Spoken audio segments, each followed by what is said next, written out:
याज्ञवल्क्य जी ने कहा, हे भारद्वाज, शंकर जी के वचन सुनकर पार्वती जी सकुचाकर प्रेम सहित मुस्कुराई। फिर विश्वकेतु शिव जी जिस कारण से भगवान का वह अवतार हुआ था उसका वर्णन करने लगे।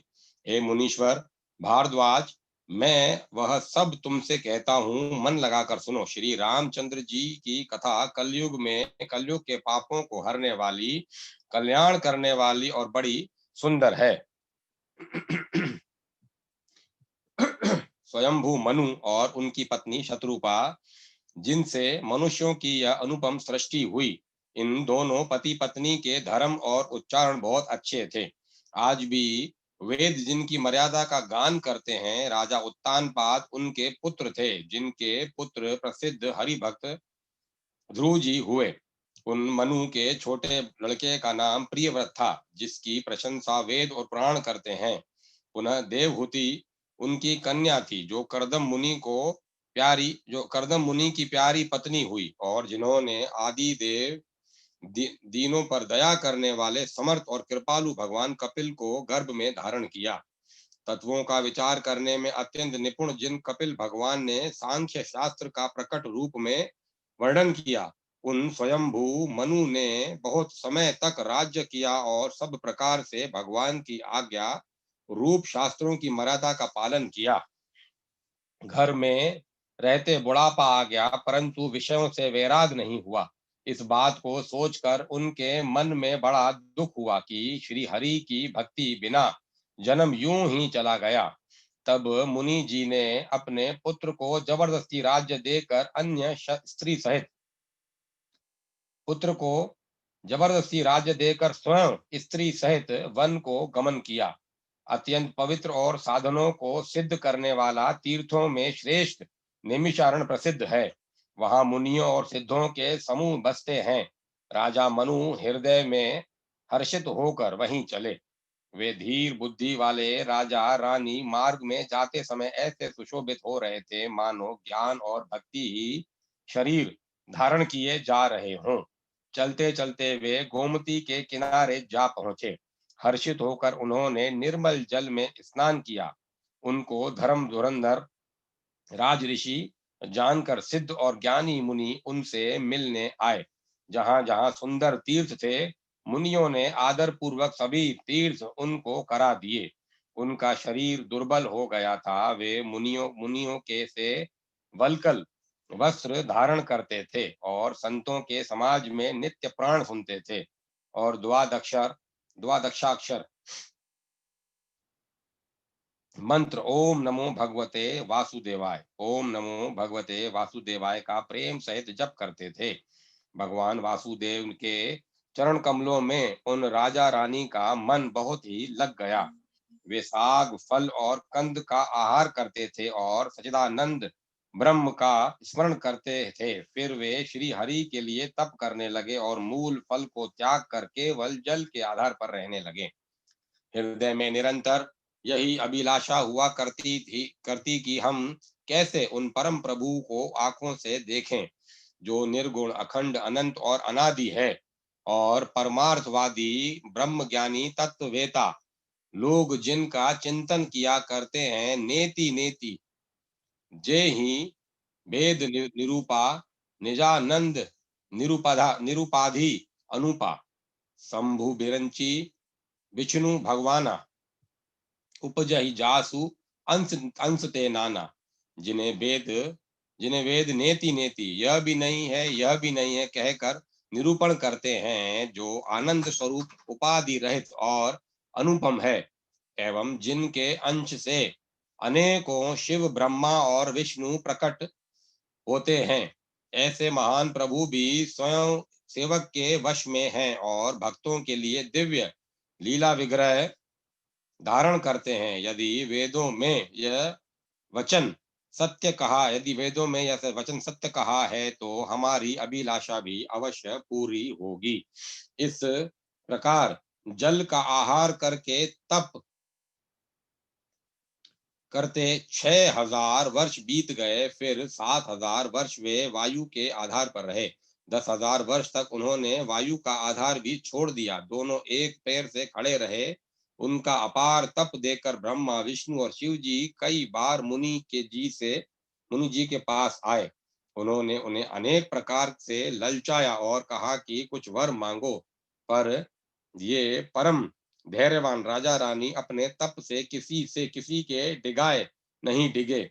यद्यपि उनका शरीर हड्डियों का ढांचा मात्र रह गया था, फिर भी उनके मन में जरा भी पीड़ा नहीं थी। सर्वज्ञ प्रभु ने अन्यन्य गति आश्रय वाले तपस्वी राजा रानी को निज दास जाना। तब परम गंभीर और कृपा रूपी अमृत से सनी हुई यह आकाशवाणी हुई कि वर मांगो। मुर्दे को भी जिला देने वाली यह सुंदर वाणी कानों के छेदों से होकर जब हृदय में आई, तब राजा रानी के शरीर ऐसे सुंदर और पुष्ट पुष्ट हो गए मानो अभी घर से आए हैं। कानों में अमृत के समान लगने वाले वचन सुनते ही उनका शरीर पुलकित और प्रफुल्लित हो गया। तब मनु जी दंडवत करके बोले, प्रेम हृदय में समाता न था। हे प्रभु, सुनिए, आप सेवकों के लिए कल्प वृक्ष और मनु कामधेनु हैं। आपकी चरण रज की ब्रह्मा, विष्णु और शिव जी भी वंदना करते हैं। आप सेवा करने में सुलभ हैं तथा सब सुखों के देने वाले हैं। आप शरणागत के रक्षक और जड़ चेतन के स्वामी हैं। हे अनाथों का कल्याण करने वाले, यदि हम लोगों पर आपका स्नेह है तो प्रसन्न होकर यह वर दीजिए कि आपका जो स्वरूप शिव जी के मन में बसता है और जिस की प्राप्ति के लिए मुनि लोग यत्न करते हैं, जो काक भुषुंडी के मन रूपी मान सरोवर में विहार करने वाला हंस है, सगुण और निर्गुण कहकर वेद जिसकी प्रशंसा करते हैं, हे शरणागत के दुख मिटाने वाले प्रभु, ऐसी कृपा कीजिए कि हम उसी रूप को नेत्र भर कर देखें। राजा रानी के कोमल विनय युक्त और प्रेम रस में पगे हुए वचन भगवान को बहुत ही प्रिय लगे। भक्त वत्सल कृपा निधान संपूर्ण विश्व के निवास स्थान या समस्त विश्व के व्यापक सर्व समर्थ भगवान प्रकट हो गए।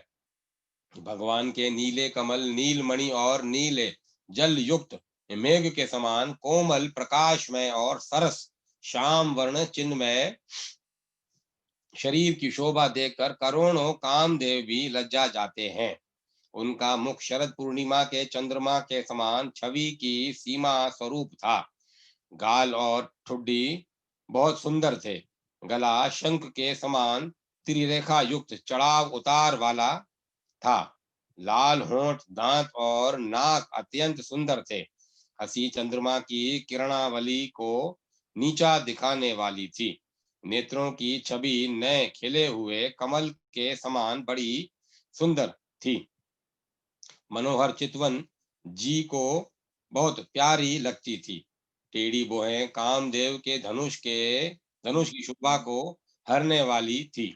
ललाट पटल पर प्रकाश में तिलक था। कानों में मकराकृत मछली के आकार के कुंडल और सिर पर मुकुट सुशोभित था। टेढ़े घुंघराले काले बाल ऐसे सघन थे मानो भौरों के झुंड हों। हृदय पर श्रीवत्स्य सुंदर वनमाला, रत्न जड़ित हार और मणियों के आभूषण सुशोभित थे। सिंह की सी गर्दन थी, सुंदर जनेऊ था। भुजाओं में जो गहने थे वे भी सुंदर थे। हाथी की सूंड के समान उतार चढ़ाव वाले सुंदर भुजदंड थे। कमर में तरकस और हाथ में बाण और धनुष शोभा पा रहे थे। स्वर्ण वर्ण का प्रकाश में पीतांबर बिजली को लजाने वाला था। पेट पर सुंदर 3 रेखाएं त्रिवली थी। नाभि ऐसी मनोहर थी मानो यमुना जी के भंवरों की छवि को छीन लेती हो। जिनमें मुनियों के मन रूपी भौरे बसते हैं, भगवान के उन चरण कमलों का तो वर्णन ही नहीं किया जा सकता। भगवान के बाएं भाग में सदा अनुकूल रहने वाली शोभा की राशि, जगत की मूल कारण रूपा आदि शक्ति श्री जानकी जी सुशोभित है। जिनके अंश से गुणों की खान अगणित लक्ष्मी, पार्वती और ब्रह्माणी त्रिदेवों की शक्तियां उत्पन्न होती हैं तथा जिनकी भों के इशारे से ही जगत की रचना हो जाती है, वही भगवान की स्वरूपा शक्ति श्री सीता जी श्री रामचंद्र जी की बाईं ओर स्थित है। शोभा के समुद्र श्री हरि के रूप को देखकर मनु शत्रुपा नेत्रों के पट पलके रोके हुए एक टक स्तब्ध रह गए। इस अनुपम रूप को वे आदर सहित देख रहे थे और देखते देखते अगाते ही न थे। आनंद के अधिक वश में हो जाने के कारण उन्हें अपने देह की सुधि भूल गई। वे हाथों से भगवान के चरण पकड़कर दंड की तरह सीधे भूमि पर गिर पड़े। कृपा की राशि प्रभु ने अपने कर कमलों से उनके मस्तकों का स्पर्श किया और उन्हें तुरंत ही उठा लिया। फिर कृपा निदान भगवान बोले, अब मुझे अत्यंत प्रसन्न जानकर और बड़ा भारी दानी मानकर जो मन को भाए वही वर मांग लो। प्रभु के वचन सुनकर दोनों हाथ जोड़कर और धीरज धरकर राजा ने कोमल वाणी कही, हे नाथ, आपके चरण कमलों को देखकर अब हमारी सारी मनोकामनाएं पूरी हो गईं। फिर भी मन में एक बड़ी लालसा है, उसका पूरा होना सहज भी है और अत्यंत कठिन भी। इसी से उसे कहते नहीं बनता। हे स्वामी, आपके लिए तो उसका पूरा करना बहुत सहज है, पर मुझे अपनी कृपणता दीनता के कारण यह अत्यंत कठिन मालूम होता है।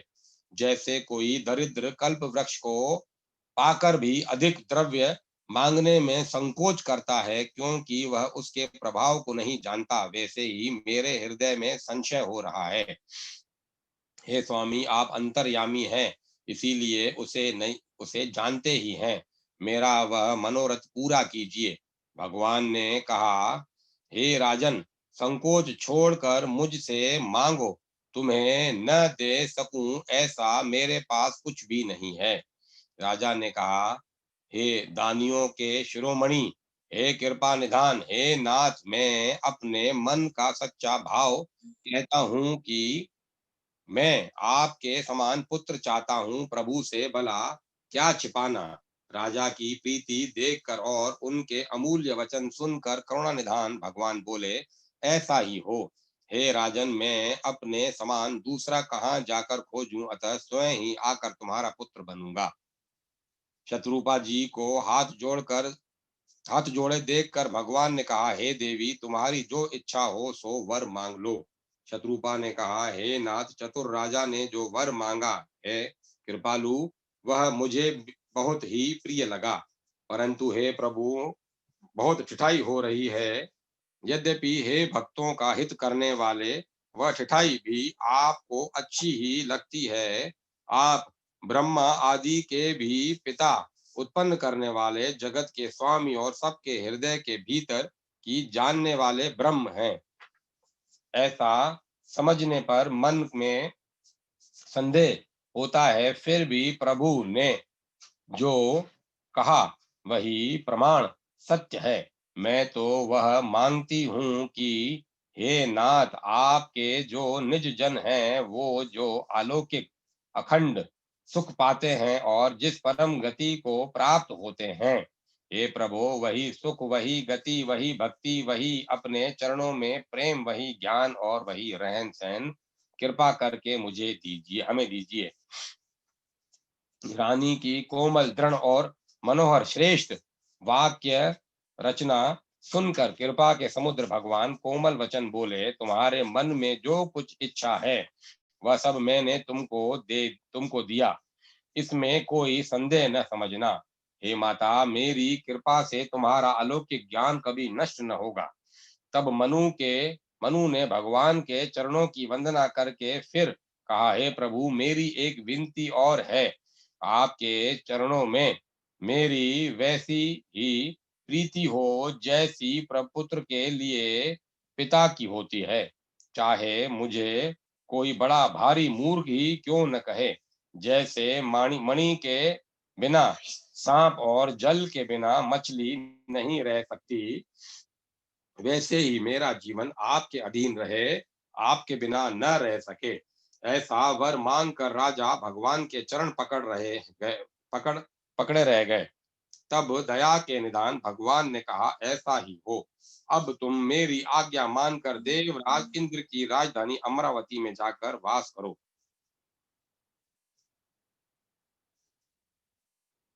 हे तात, वहां स्वर्ग के बहुत से भोग भोग कर कुछ काल बीत जाने पर तुम अवध के राजा होगे। तब मैं तुम्हारा पुत्र होऊंगा। इच्छा निर्मित मनुष्य रूप सज कर मैं तुम्हारे घर प्रकट होऊंगा। हे तात, मैं अपने अंशों सहित देह धारण करके भक्तों को सुख देने वाले चरित्र करूंगा। जिन चरित्रों को बड़े भाग्यशाली मनुष्य आदर सहित सुनकर ममता और मद त्याग कर भव सागर से तर जाएंगे। आदि शक्ति यह मेरी स्वरूप भूता माया भी जिसने जगत को उत्पन्न किया है अवतार लेगी। इसी प्रकार मैं तुम्हारी अभिलाषा पूरी करूंगा। मेरा प्रण सत्य है, सत्य है, सत्य है। कृपा निधान भगवान बार बार ऐसा कहकर अंतर्ध्यान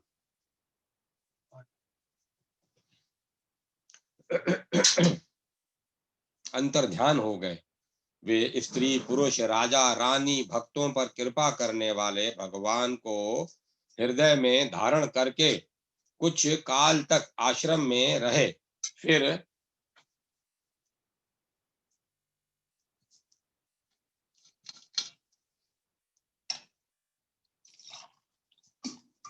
फिर उन्होंने समय पाकर सहज ही बिना किसी कष्ट के शरीर छोड़कर अमरावती इंद्र की पुरी में जाकर वास किया। याज्ञवल्क्य जी कहते हैं, हे भारद्वाज, इस अत्यंत पवित्र इतिहास को शिव जी ने पार्वती जी से कहा था।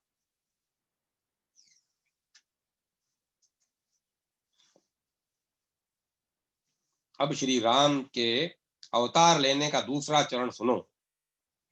हे मुनि, वह पवित्र और प्राचीन कथा सुनो जो शिव जी ने पार्वती जी से कही थी। संसार में संसार में प्रसिद्ध एक केकय देश है। वह सत्यकेतु राम नाम का राजा रहता है। वहां सत्यकेतु नाम का राजा रहता था, राज्य करता था। राम सिया राम, जय जय राम। राम सिया राम, जय जय राम।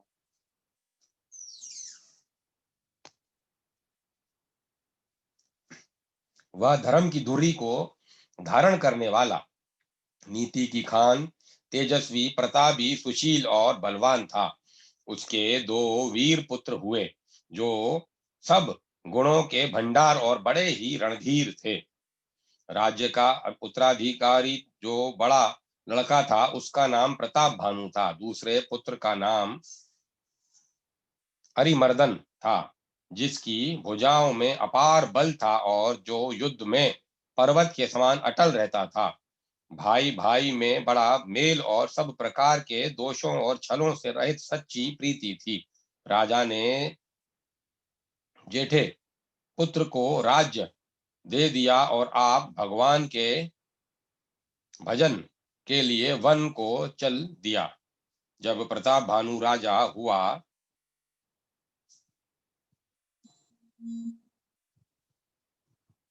देश में उसकी दुहाई फिर गई। वह वेद में बताई हुई विधि के अनुसार उत्तम रीति से प्रजा का पालन करने लगा। उसके राज्य में पाप का कहीं लेश भी नहीं रह गया। राजा का हित करने वाला और शुक्राचार्य के समान बुद्धिमान धर्म रुचि नामक उसका मंत्री था। श्री राम, श्री राम, श्री राम। राजा का हित करने वाला और शुक्राचार्य के समान बुद्धिमान धर्म रुचि नामक उसका मंत्री था। इस प्रकार बुद्धिमान मंत्री और बलवान तथा वीर भाइयों के साथ ही स्वयं राजा भी बड़ा प्रतापी और रणधीर था। साथ में अपार चतुरंगनी सेना थी जिसमें असंख्य योद्धा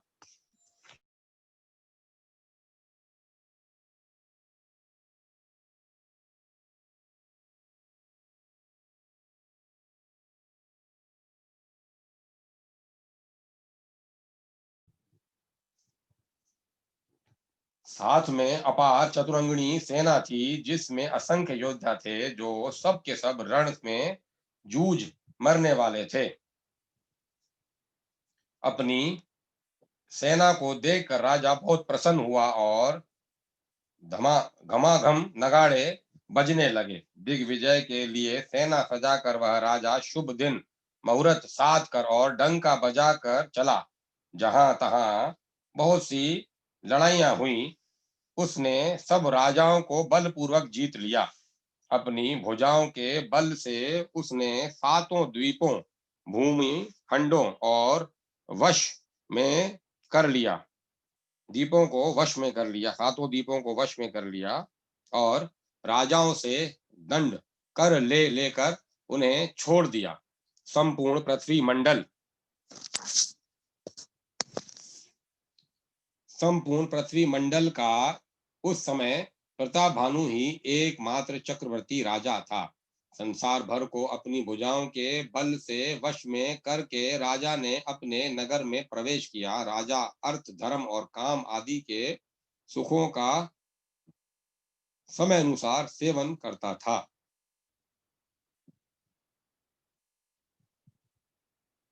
राजा प्रताप भानु का बल पाकर भूमि सुंदर कामधेनु मनचाही वस्तु देने वाली हो गई। उनके राज्य में प्रजा सब प्रकार के दुखों से रहित और सुखी थी और सभी स्त्री पुरुष सुंदर और धर्मात्मा थे। धर्म रुचि मंत्री को श्री हरि के चरणों में प्रेम था।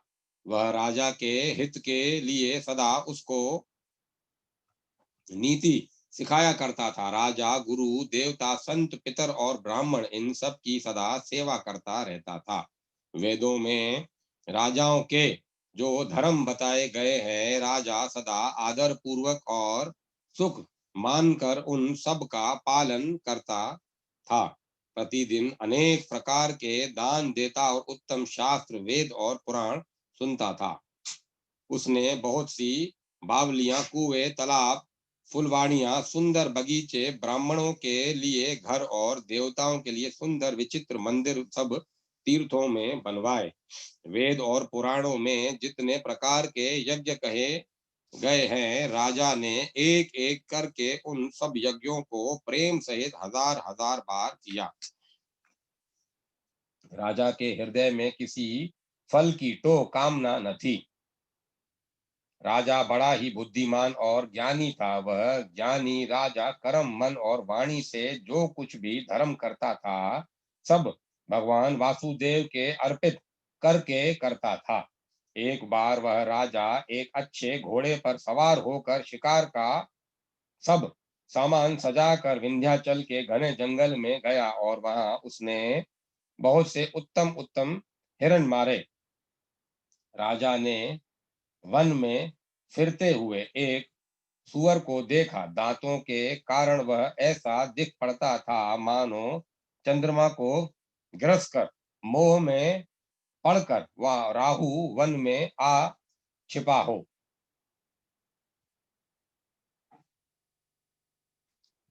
चंद्रमा बड़ा होने से उसके मुंह में समाता नहीं था और मानो क्रोधवश वह भी उसे उगलता नहीं था।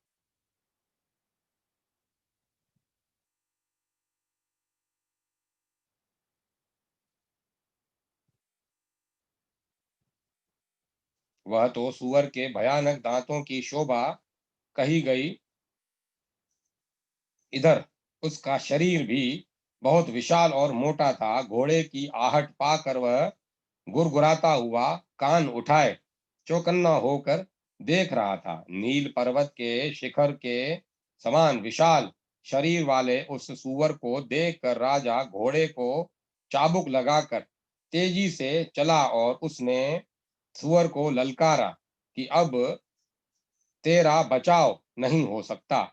अधिक शब्द करते हुए घोड़े को अपनी ओर आता देखकर सुअर पवन वेग से भाग चला। राजा ने तुरंत ही बाण को धनुष पर चढ़ाया। सुअर बाण को देखकर ही धरती में दुबक गया। राजा तक तक कर तीर चलाता था, परंतु सुअर छल करके शरीर को बचाता जाता है। राजा तक तक कर तीर चलाता है, परंतु सुअर छल करके शरीर को बचाता जाता है। वह पशु कभी प्रकट होता और कभी छिपता हुआ भागा जाता था, और राजा भी क्रोध के वश उसके साथ पीछे लगा चला जाता था। सुअर बहुत दूर ऐसे घने जंगल में चला गया जहां हाथी घोड़े का निवागम नहीं था। राजा बिल्कुल अकेला था और वन में कलेश भी बहुत था, फिर भी राजा ने उस पशु का पीछा नहीं छोड़ा। राजा को बड़ा धैर्यवान देखकर सुअर भागकर पहाड़ी की एक गहरी गुफा में जा घुसा। उसमें जाना कठिन देखकर राजा को बहुत पछताकर लौटना पड़ा, पर उस घोर वन में वह रास्ता भूल गया।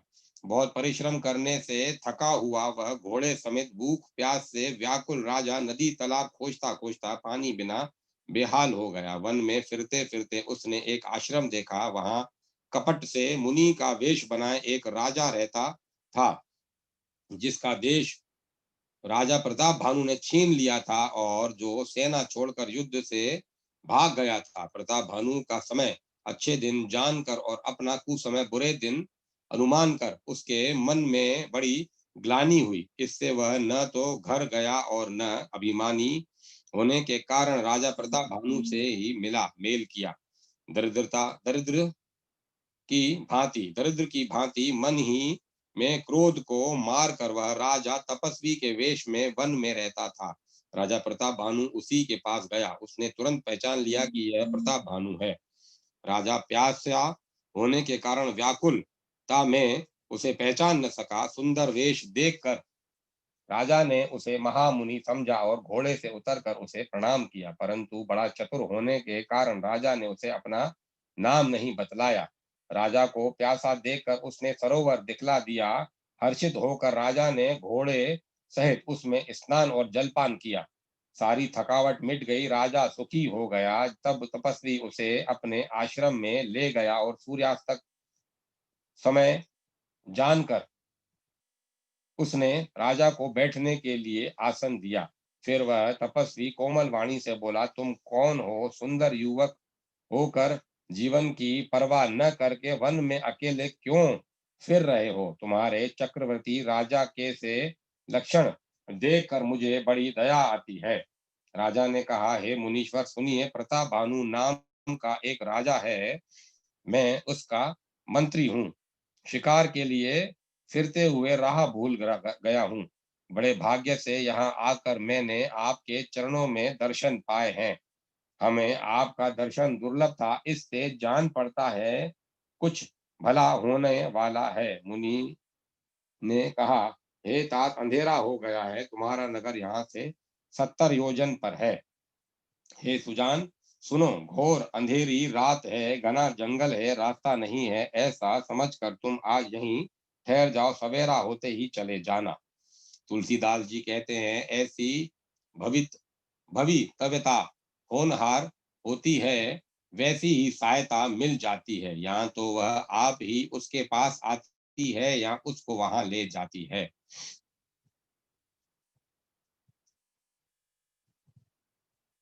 हे नाथ, बहुत अच्छा। ऐसा कहकर और उसकी आज्ञा सिर चढ़ाकर घोड़े को वृक्ष से बांधकर राजा बैठ गया। राजा ने उसकी बहुत प्रकार से प्रशंसा की और उसके चरणों की वंदना करके अपने भाग्य की सराहना की। फिर सुंदर कोमल वाणी से कहा, हे प्रभु, आपको पिता जानकर मैं ठिठाई करता हूँ। हे मुनीश्वर, मुझे अपना पुत्र और सेवक जानकर अपना नाम धाम विस्तार से बतलाइए। राजा ने उसको नहीं पहचाना, पर वह राजा को पहचान गया था। राजा तो शुद्ध हृदय था और वह कपट करने में चतुर था। एक तो वैरी, फिर जाति का क्षत्रिय, फिर राजा। वह छल बल से अपना काम बनाना चाहता था। वह शत्रु अपने राज्य सुख को समझ करके स्मरण करके दुखी था। उसकी छाती कुम्हार के आवे की आग की तरह भीतर ही भीतर सुलग रही थी। राजा के सरल सरल वचन कान में सरल वचन कान से सुनकर अपने वेर को याद कर वह हृदय से हर्षित हुआ। वह कपट में डूबोकर बड़ी युक्ति से के साथ कोमल वाणी बोला, अब हमारा नाम भिखारी है, क्योंकि हम निर्धन और अनिकेत घर द्वार हीन हैं। राजा ने कहा, जो आपके सदृश विज्ञान के विधान और सर्वथा अभिमान रहित होते हैं, वे अपने स्वरूप को सदा छिपाए रहते हैं, क्योंकि कुवेश बनाकर रहने में ही सब तरह का कल्याण है। प्रकट संत वेश में मान होने की संभावना है और मान से पतन की।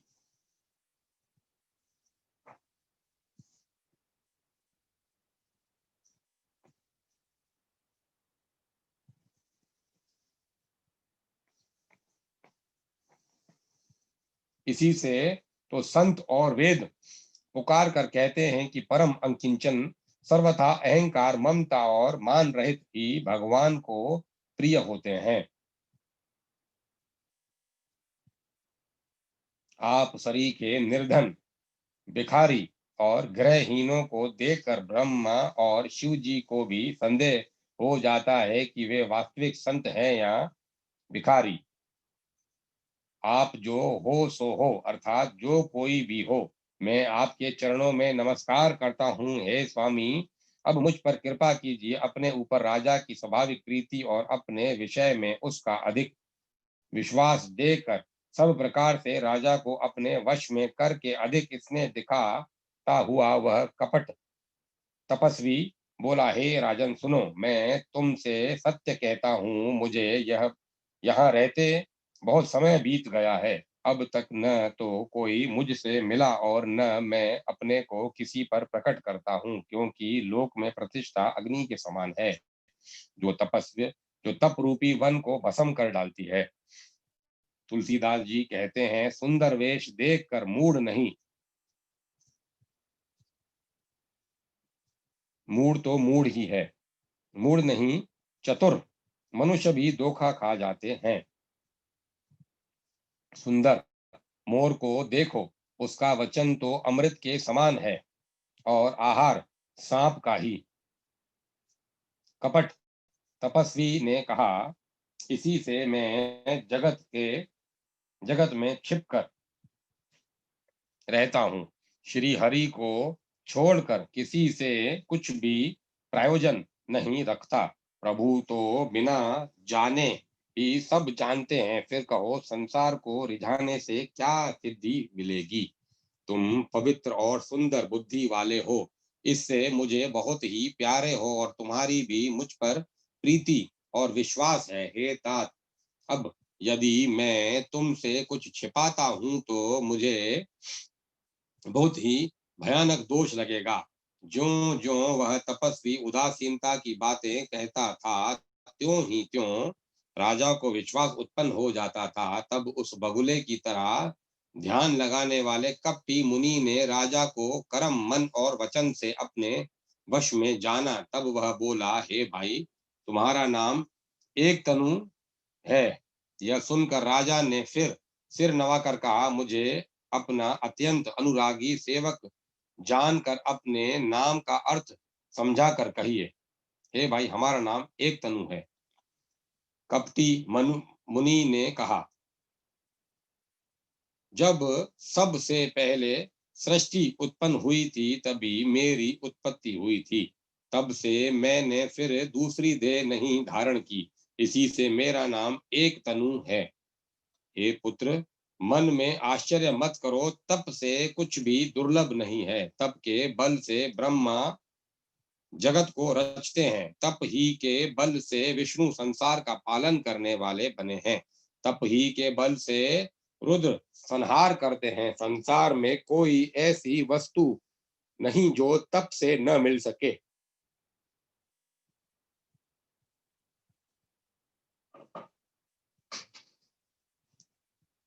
यह सुनकर राजा को बड़ा अनुराग हुआ।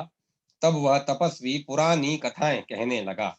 कर्म धर्म और अनेकों प्रकार के इतिहास कहकर वह वैराग्य और ज्ञान का निरूपण करने लगा। सृष्टि की उत्पत्ति, पालन, स्थिति और संहार, प्रलय की अपार आश्चर्य भरी कथाएं उसने विस्तार से कही। राजा सुनकर उस तपस्वी के वश में हो गया और तब वह उसे अपना नाम बताने लगा। तपस्वी ने कहा, राजन, मैं तुमको जानता हूं, तुमने कपट किया, वह मुझे अच्छा लगा। हे राजन सुनो, ऐसी नीति है कि राजा लोग जहां तहां अपना नाम नहीं कहते। तुम्हारी वही चतुराई समझकर तुम पर मेरा बड़ा प्रेम हो गया है। तुम्हारा नाम प्रताप भानु है। महाराज सत्यकेतु तुम्हारे पिता हैं। हे राजन, गुरु की कृपा से मैं सब जानता हूं, पर अपनी हानि समझकर कहता नहीं। हे तात, तुम्हारा स्वाभाविक सीधापन, सरलता, प्रेम, विश्वास और नीति में निपुणता देखकर मेरे मन में तुम्हारे ऊपर बड़ी ममता उत्पन्न हुई है। इसीलिए मैं तुम्हारे पूछने पर अपनी कथा कहता हूँ। अब मैं प्रसन्न हूँ, इसमें संदेह न करना। हे राजन, जो मन को भावे वही मांग लो। सुंदर प्रिय वचन सुनकर राजा हर्षित हो गया और मुनि के पैर पकड़कर उनसे उसने बहुत प्रकार से विनती की। हे दया सागर मुनि, आपके दर्शन से ही चारों पदार्थ, अर्थ, धर्म, काम और मोक्ष मेरी मुट्ठी में आ गए। जो तो भी स्वामी को प्रसन्न देखकर मैं यह दुर्लभ वर मांगकर क्यों न शोक रहित हो जाऊं। मेरा शरीर वृद्धावस्था, मृत्यु और दुख से रहित हो जाए, मुझे युद्ध में कोई जीत न सके और पृथ्वी पर मेरा 100 कल्प तक एक छत्र अकटक अकंटक राज्य हो। तपस्वी ने कहा, हे राजन, ऐसा ही हो, पर एक बात कठिन है, उसे भी सुन लो। हे पृथ्वी के स्वामी, केवल ब्राह्मण कुल को छोड़ काल भी तुम्हारे चरणों पर सिर नवाएगा। तप के बल से ब्राह्मण सदा बलवान रहते हैं, उनके क्रोध से रक्षा करने वाला कोई नहीं है। हे नरपति, यदि तुम ब्राह्मणों को वश में कर लो तो ब्रह्मा, विष्णु और महेश भी तुम्हारे अधीन हो जाएंगे। ब्राह्मण कुल से जोर जबरदस्ती नहीं कर चल सकती। मैं दोनों भुजा उठाकर सत्य कहता हूँ। हे राजन सुनो, ब्राह्मणों के शाप बिना तुम्हारा नाश किसी काल में नहीं होगा। राजा उसके वचन सुनकर बड़ा प्रसन्न हुआ और कहने लगा, हे स्वामी, मेरा नाश अब नहीं होगा। हे कृपा निधान प्रभु, आपकी कृपा से मेरा सब समय कल्याण होगा। एवं अस्तु, ऐसा ही हो, कहकर वह कुटिल कपटी मुनि फिर बोला, किंतु तुम मेरे मिलने तथा अपने राह भूल जाने की बात किसी से कहना नहीं। यदि कह दोगे तो हमारा दोष नहीं। हे राजन, मैं तुमको इसीलिए मना करता हूं कि इस प्रसंग को कहने से तुम्हारी बड़ी हानि होगी। छठे कान में यह बात पड़ते ही तुम्हारा नाश हो जाएगा। मेरा यह वचन सत्य जानना। हे प्रताप भानु सुनो, इस बात के प्रकट करने से अथवा ब्राह्मणों के शाप से तुम्हारा नाश होगा और किसी उपाय से चाहे ब्रह्मा और शंकर भी मन में क्रोध करे तुम्हारी मृत्यु नहीं होगी।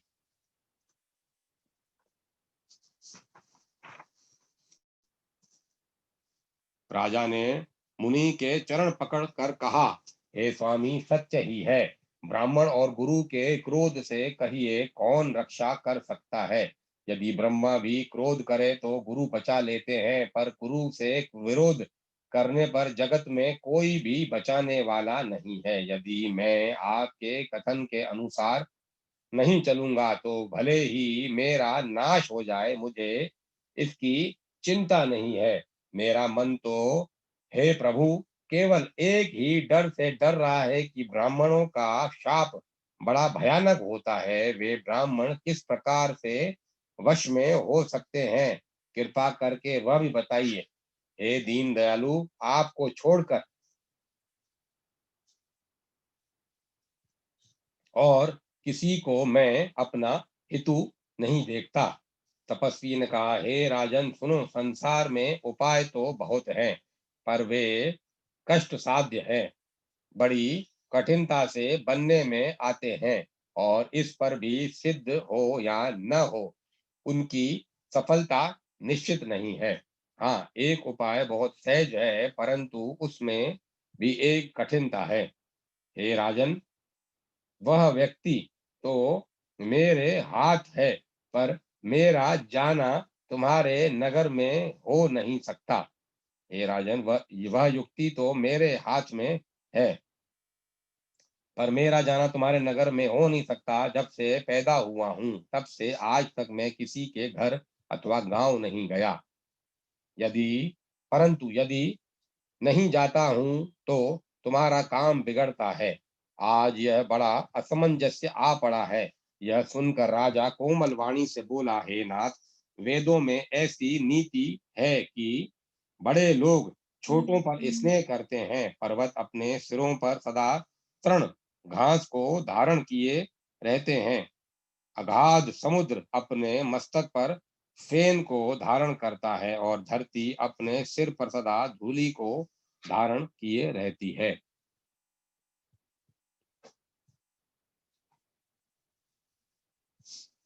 ऐसा कहकर राजा ने मुनि के चरण पकड़ लिए और कहा, हे स्वामी, कृपा कीजिए, आप संत हैं, दीन दयालु हैं, अतः हे प्रभु, मेरे लिए इतना कष्ट अवश्य सहिए।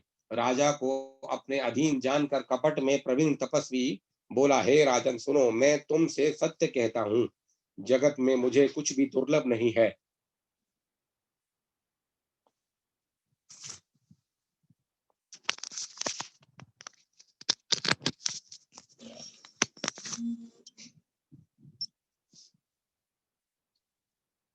मैं तुम्हारा काम अवश्य करूंगा, क्योंकि मन, वाणी और शरीर,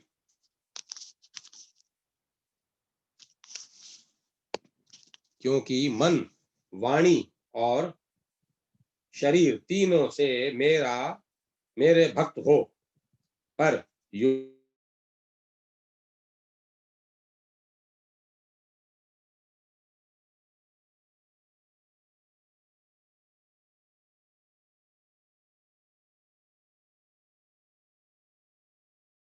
अन्य न पावे, तो उस अन्न को जो जो खावेगा सो सो तुम्हारा आज्ञाकारी बन जाएगा। यही नहीं, उन भोजन करने वालों के घर भी जो कोई भोजन करेगा, ये राजन सुनो, वह भी तुम्हारे अधीन हो जाएगा। हे राजन, आज जाकर यही उपाय करो और वर्ष भर भोजन कराने का संकल्प कर लेना। नित्य नए 1 लाख ब्राह्मणों को कुटुंब सहित निमंत्रित करना। मैं तुम्हारे संकल्प में काल अर्थात 1 वर्ष तक प्रतिदिन भोजन बना दिया करूंगा। हे राजन, इस प्रकार बहुत ही थोड़े परिश्रम से सब ब्राह्मण तुम्हारे वश में हो जाएंगे। ब्राह्मण हवन, यज्ञ और सेवा पूजा करेंगे तो उस प्रसंग संबंध से देवता भी सहज ही वश में हो जाएंगे। मैं एक और पहचान तुमको बताए देता हूँ कि मैं इस रूप में कभी न आऊंगा। हे राजन, मैं तुम्हारी माया से तुम्हारे पुरोहित को हर लाऊंगा। मैं अपनी माया से तुम्हारे पुरोहित को हर लाऊंगा।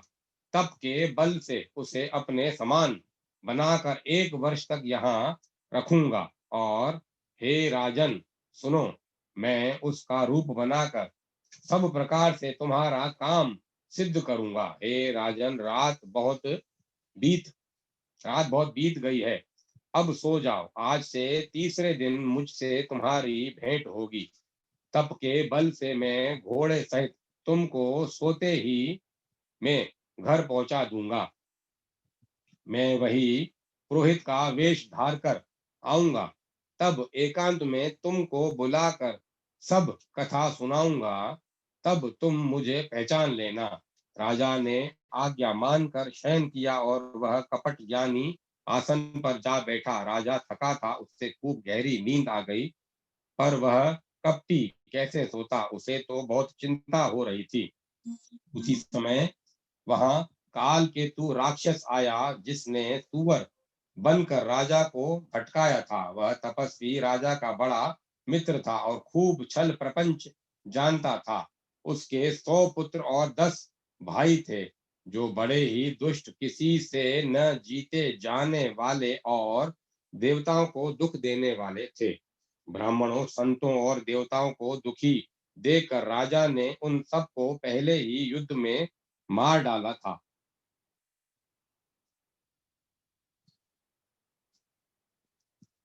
उस दुष्ट ने पिछला वेर याद करके तपस्वी राजा से मिलकर सलाह विचारी षड्यंत्र किया और जिस प्रकार शत्रु का नाश हो वही उपाय रचा। भावी वश राजा प्रताप भानु कुछ भी न समझ सका। तपस्वी शत्रु अकेला भी हो तो भी उसे छोटा नहीं समझना चाहिए। जिसका सिर मात्र बचा था वह राहु आज तक सूर्य चंद्रमा को दुख देता है।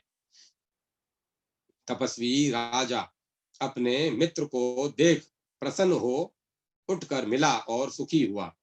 उसने मित्र को सब कथा कह सुनाई। तब राक्षस आनंदित होकर बोला, हे राजन सुनो, जब तुमने मेरे कहने के अनुसार इतना काम कर लिया तो अब मैंने शत्रु को काबू में कर लिया समझो। तुम अब चिंता त्याग सो रहो। विधाता ने बिना ही दवा के रोग दूर कर दिया। कुल सहित शत्रु को जड़ मूल से उखाड़ बहाकर आज से चौथे दिन मैं तुमसे आ मिलूंगा। इस प्रकार तपस्वी राजा को खूब दिलासा देकर वह महामायावी और अत्यंत क्रोधी राक्षस चला। उसने प्रताप भानु राजा को घोड़े सहित क्षण भर में घर पहुंचा दिया। राजा को रानी के पास सुलाकर घोड़े को अच्छी तरह घुड़साल में बांध दिया। फिर वह राजा के पुरोहित को उठा ले गया और माया से उसकी बुद्धि को भ्रम में डालकर उसे अपने पहाड़ की खो में ला रखा। वह आप पुरोहित का रूप बनाकर उसकी सुंदर सेज पर जा लेटा। राजा सवेरा होने से पहले ही जागा और अपना घर देखकर उसने बड़ा ही आश्चर्य माना। मन में मुनि की महिमा का अनुमान करके वह धीरे से उठा, जिसमें रानी न जान पावे। फिर उसी घोड़े पर चढ़कर मन वन को चला गया। नगर में किसी भी स्त्री पुरुष ने नहीं जाना। 2 पहर बीत जाने पर राजा आया। घर घर उत्सव होने लगे और बधावा बजने लगा। जब राजा ने पुरोहित को देखा तब वह अपने उसी कार्य का स्मरण कर उसे आश्चर्य से देखने लगा। राजा को 3 दिन युग के समान राजा के 3 दिन युग के समान बीते। उसकी बुद्धि कपटी मुनि के चरणों में लगी रही। निश्चित समय जानकर पुरोहित बना हुआ राक्षस आया और राजा के साथ ही की हुई गुप्त सलाह के अनुसार उसने अपने सब विचार उसे समझा कर कह दिए।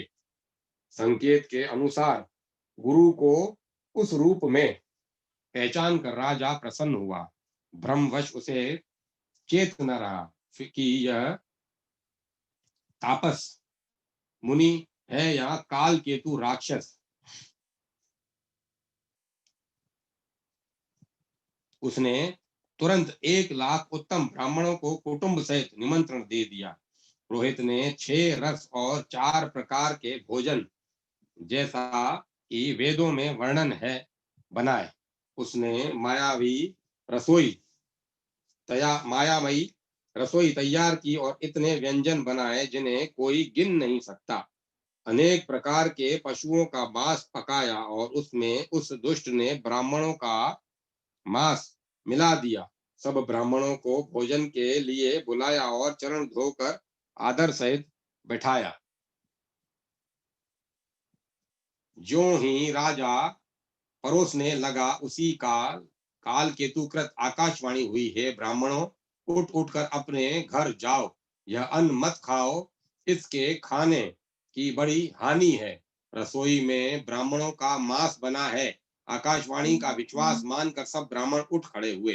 राजा व्याकुल हो गए, परंतु उसकी बुद्धि मोह में भूली हुई थी। होनहार वश उसके मुंह से एक बात भी न निकली। तब ब्राह्मण क्रोध सहित बोल उठे।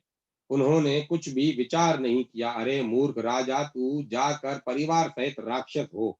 रे नीच क्षत्रिय, तूने तो परिवार सहित ब्राह्मणों को बुलाकर उन्हें नष्ट करना चाहा था।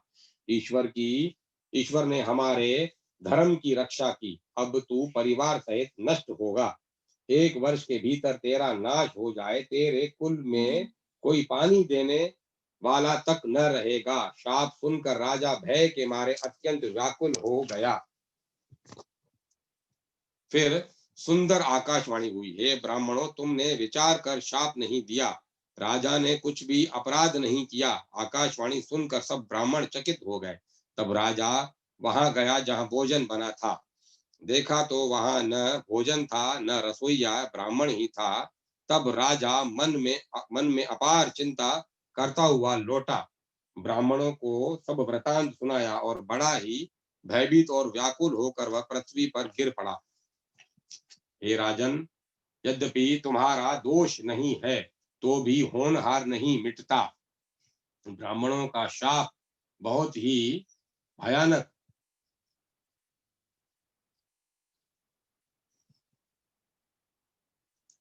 होता है। यह किसी तरह भी टल नहीं सकता। ऐसा कहकर सब ब्राह्मण चले गए। नगर वासियों ने जब यह समाचार पाया तो वे चिंता करने और विधाता को दोष देने लगे। जिसने हंस बनाते बनाते कौवा कर दिया, ऐसे पुण्यात्मा राजा को देवता बनाना चाहिए था, तो राक्षस बना दिया।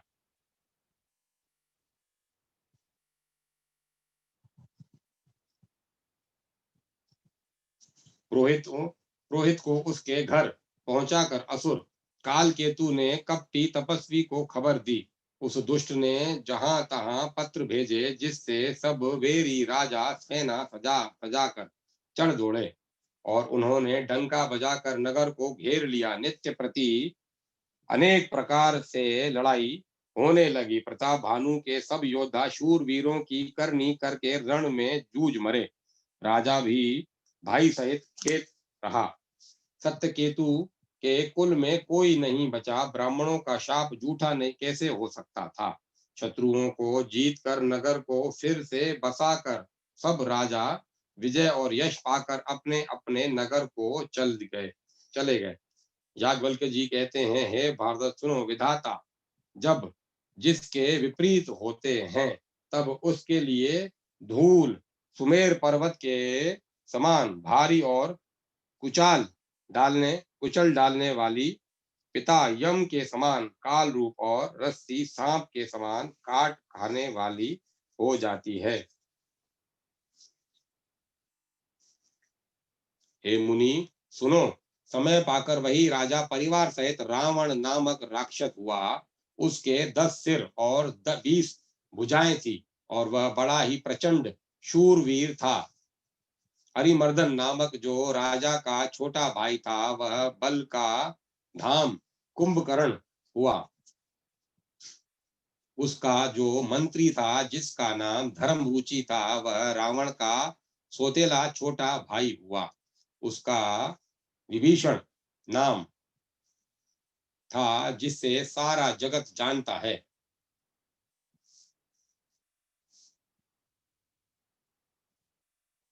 वह विष्णु भक्त और ज्ञान विज्ञान का भंडार था, और जो राजा के पुत्र और सेवक थे, वे सभी बड़े भयानक राक्षस हुए। वे सब अनेकों जाति के मनमाना रूप धारण करने वाले दुष्ट, कुटिल, भयंकर, विवेक रहित, निर्दयी, हिंसक, पापी और संसार भर को दुख देने वाले हुए। उनका वर्णन नहीं हो सकता। यद्यपि वे पुलस्त्य ऋषि के पवित्र, निर्मल और अनुपम कुल में उत्पन्न हुए, तथापि ब्राह्मणों के शाप के कारण वे सब पाप रूप हुए। तीनों भाइयों ने अनेकों प्रकार की बड़ी ही कठिन तपस्या की, जिसका वर्णन नहीं हो सकता। उनका उग्र तप देखकर ब्रह्मा जी उनके पास गए और बोले, हे तात, मैं प्रसन्न हूँ, वर मांगो। रावण ने विनय करके और चरण पकड़कर कहा, हे जगदीश्वर, सुनिए, वानर और मनुष्य इन दो जातियों को छोड़कर हम और किसी के मारे न मरे, यह वर दीजिए। शिव जी ने शिव जी कहते हैं कि मैंने और ब्रह्मा ने मिलकर उसे वर दिया कि ऐसा ही हो। तुमने बड़ा तप किया है। फिर ब्रह्मा जी कुंभकर्ण के पास गए। उसे देखकर उनके मन में बड़ा आश्चर्य हुआ। तो जो यह दुष्ट नित्य आहार करेगा तो सारा संसार ही उजाड़ हो जाएगा, ऐसा विचार कर ब्रह्मा जी ने सरस्वती को प्रेरणा करके उसकी बुद्धि फेर ली, जिससे उसने 6 महीने की नींद मांगी। फिर ब्रह्मा जी विभीषण के पास गए और बोले, हे पुत्र, वर मांगो। उसने भगवान के चरण कमलों में निर्मल, निष्काम और अनन्य प्रेम मांगा।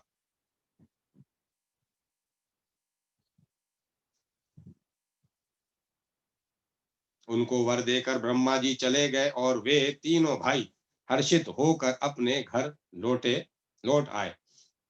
मैं दानव की मंदोदरी नाम की कन्या परम सुंदरी और स्त्रियों में शिरोमणि थी। मैंने उसे लाकर रावण को दिया। उसने जान लिया कि यह राक्षसों का राजा होगा। अच्छी स्त्री पाकर रावण प्रसन्न हुआ और फिर उसने जाकर दोनों भाइयों का विवाह कर दिया।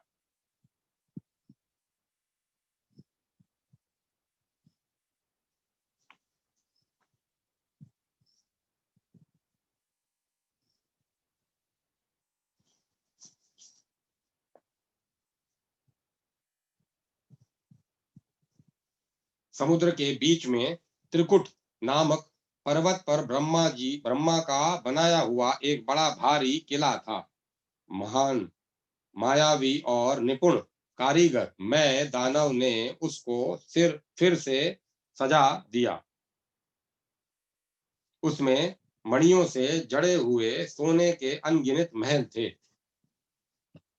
जैसी नागकुल के नागकुल के रहने की पाताल लोक में भोगावती पुरी है, और इंद्र के रहने की स्वर्ग लोक में अमरावती पुरी है।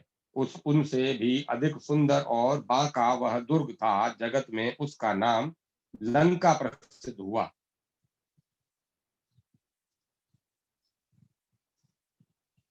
उसे चारों ओर से समुद्र की अत्यंत गहरी खाई घेरे हुए है। उस दुर्ग के मणियों से जड़ा हुआ सोने का बहुत मजबूत परकोटा है, जिसकी कारीगरी का वर्णन नहीं किया जा सकता।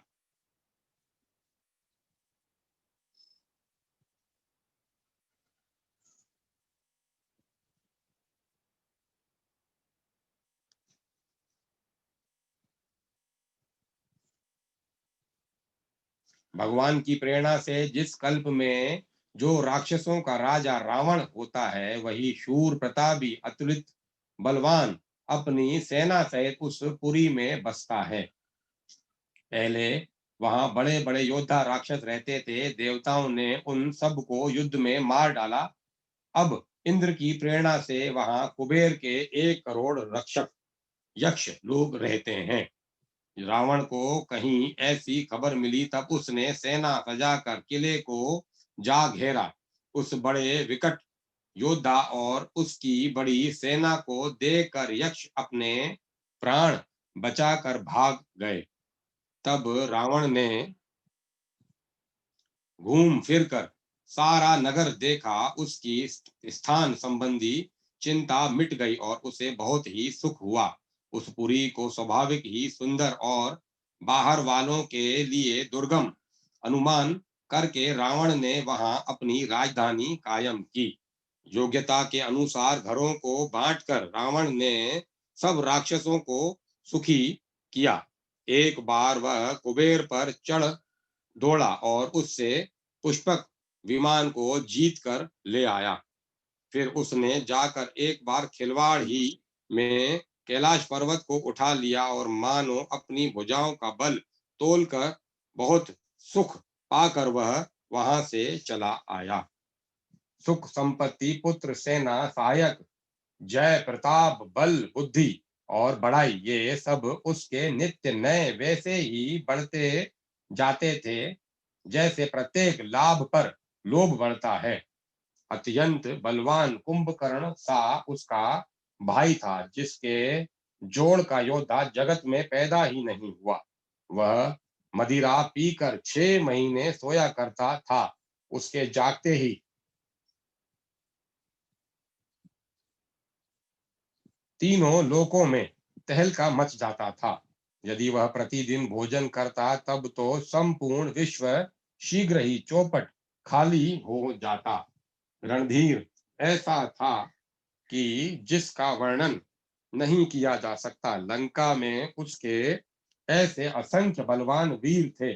मेघनाथ रावण का बड़ा लड़का था जिसका जगत के योद्धाओं में पहला नंबर था। रण में कोई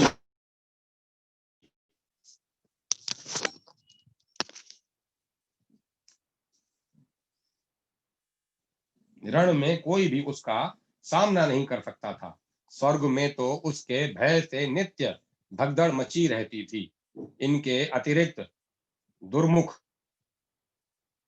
अंप अंपपन वज्रदंत धूमकेतु और अतिकाय आदि ऐसे अनेक योद्धा थे जो अकेले ही सारे जगत को जीत सकते थे। सभी राक्षस मन माना रूप बनाकर रह सकते थे रूप बना सकते थे और आसुरी माया जानते थे। उनमें उनके दया धर्म स्वप्न में भी नहीं था। एक बार सभा में जो बैठे हुए रावण ने अपने अगणित परिवार को देखा। पुत्र पौत्र कुटुंबी और सेवक ढेर के ढेर थे। सारी राक्षसों की जातियों को तो गिन ही कौन सकता था। अपनी सेना को देखकर स्वभाव से ही अभिमानी रावण क्रोध और गर्व में सनी हुई वाणी बोला। हे समस्त राक्षसों के दलों, सुनो। देवतागण हमारे शत्रु हैं। वे सामने आकर युद्ध नहीं करते, बलवान शत्रु को देखकर भाग जाते हैं। उनका मरण एक ही उपाय से हो सकता है, मैं समझा कर कहता हूँ। अब उसे सुनो। उनके बल को बढ़ाने वाले ब्राह्मण भोजन यज्ञ हवन और श्राद्ध इन सब में जाकर तुम बाधा डालो। भूख से दुर्बल और बलहीन होकर देवता सहज ही में आ मिलेंगे।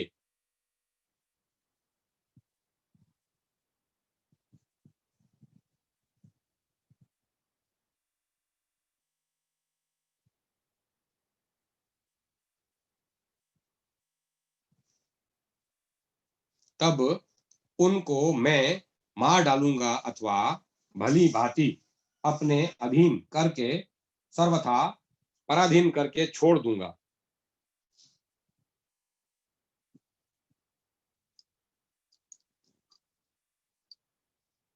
फिर उसने मेघनाथ को बुलाया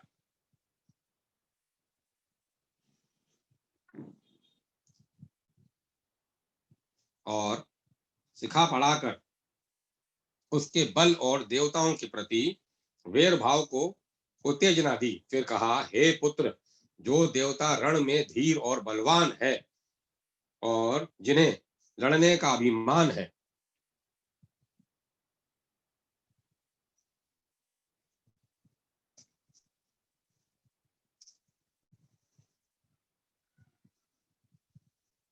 उन्हें युद्ध में जीत कर बांध लाना। बेटे ने उठकर पिता की आज्ञा को शिरोधार्य किया। फिर इसी तरह उसने सबको आज्ञा दी और आप भी हाथ में गदा लेकर चल दिया। रावण के चलने से पृथ्वी डगमगाने लगी और उसकी गर्जना से देव रमणियों के गर्भ गिरने लगे।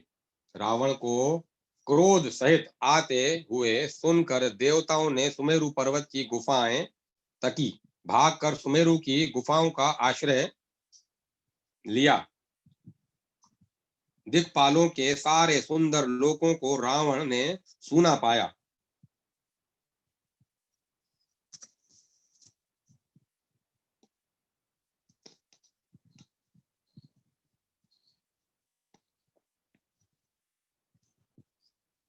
वह बार बार भारी से गर्जना करके देवताओं को ललकार ललकार कर गालियां देता था। रण के मध्य में मतवाला होकर वह अपनी जोड़ी का योद्धा खोजता हुआ जगत भर में दौड़ता फिरा, परंतु उसे ऐसा योद्धा कहीं नहीं मिला।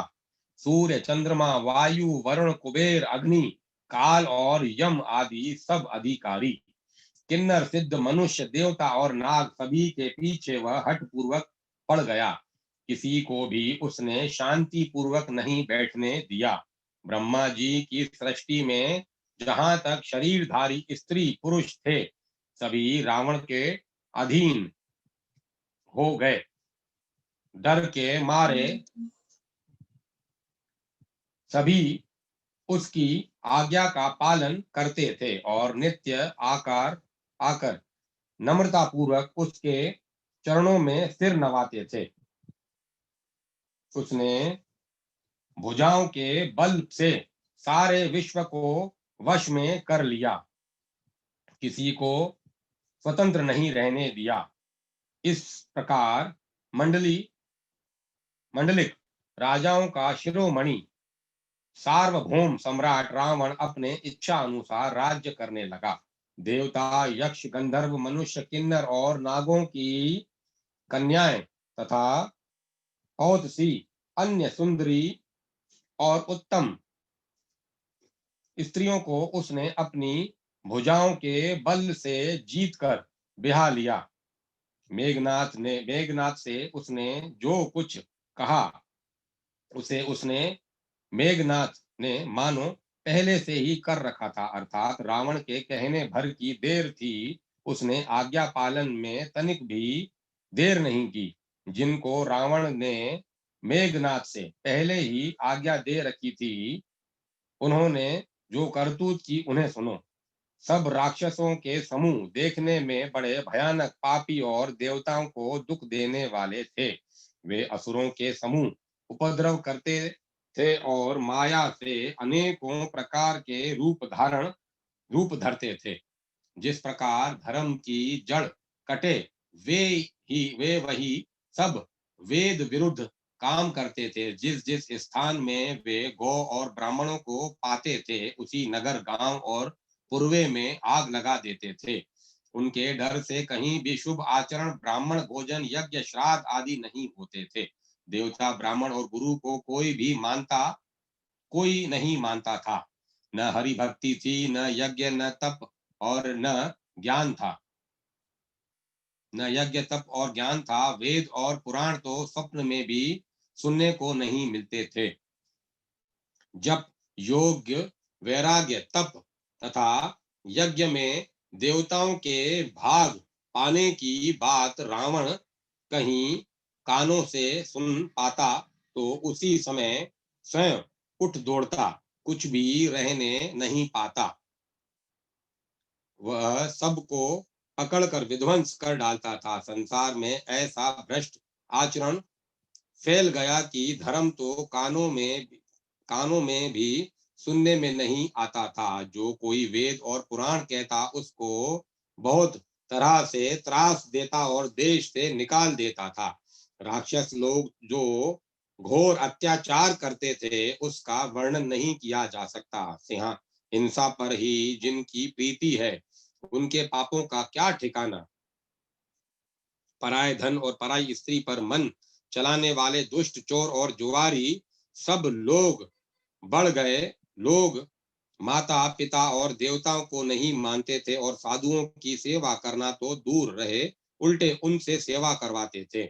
श्री शिव जी कहते हैं कि हे भवानी, जिनके ऐसे आचरण हैं, उन सब प्राणियों को राक्षस ही समझना।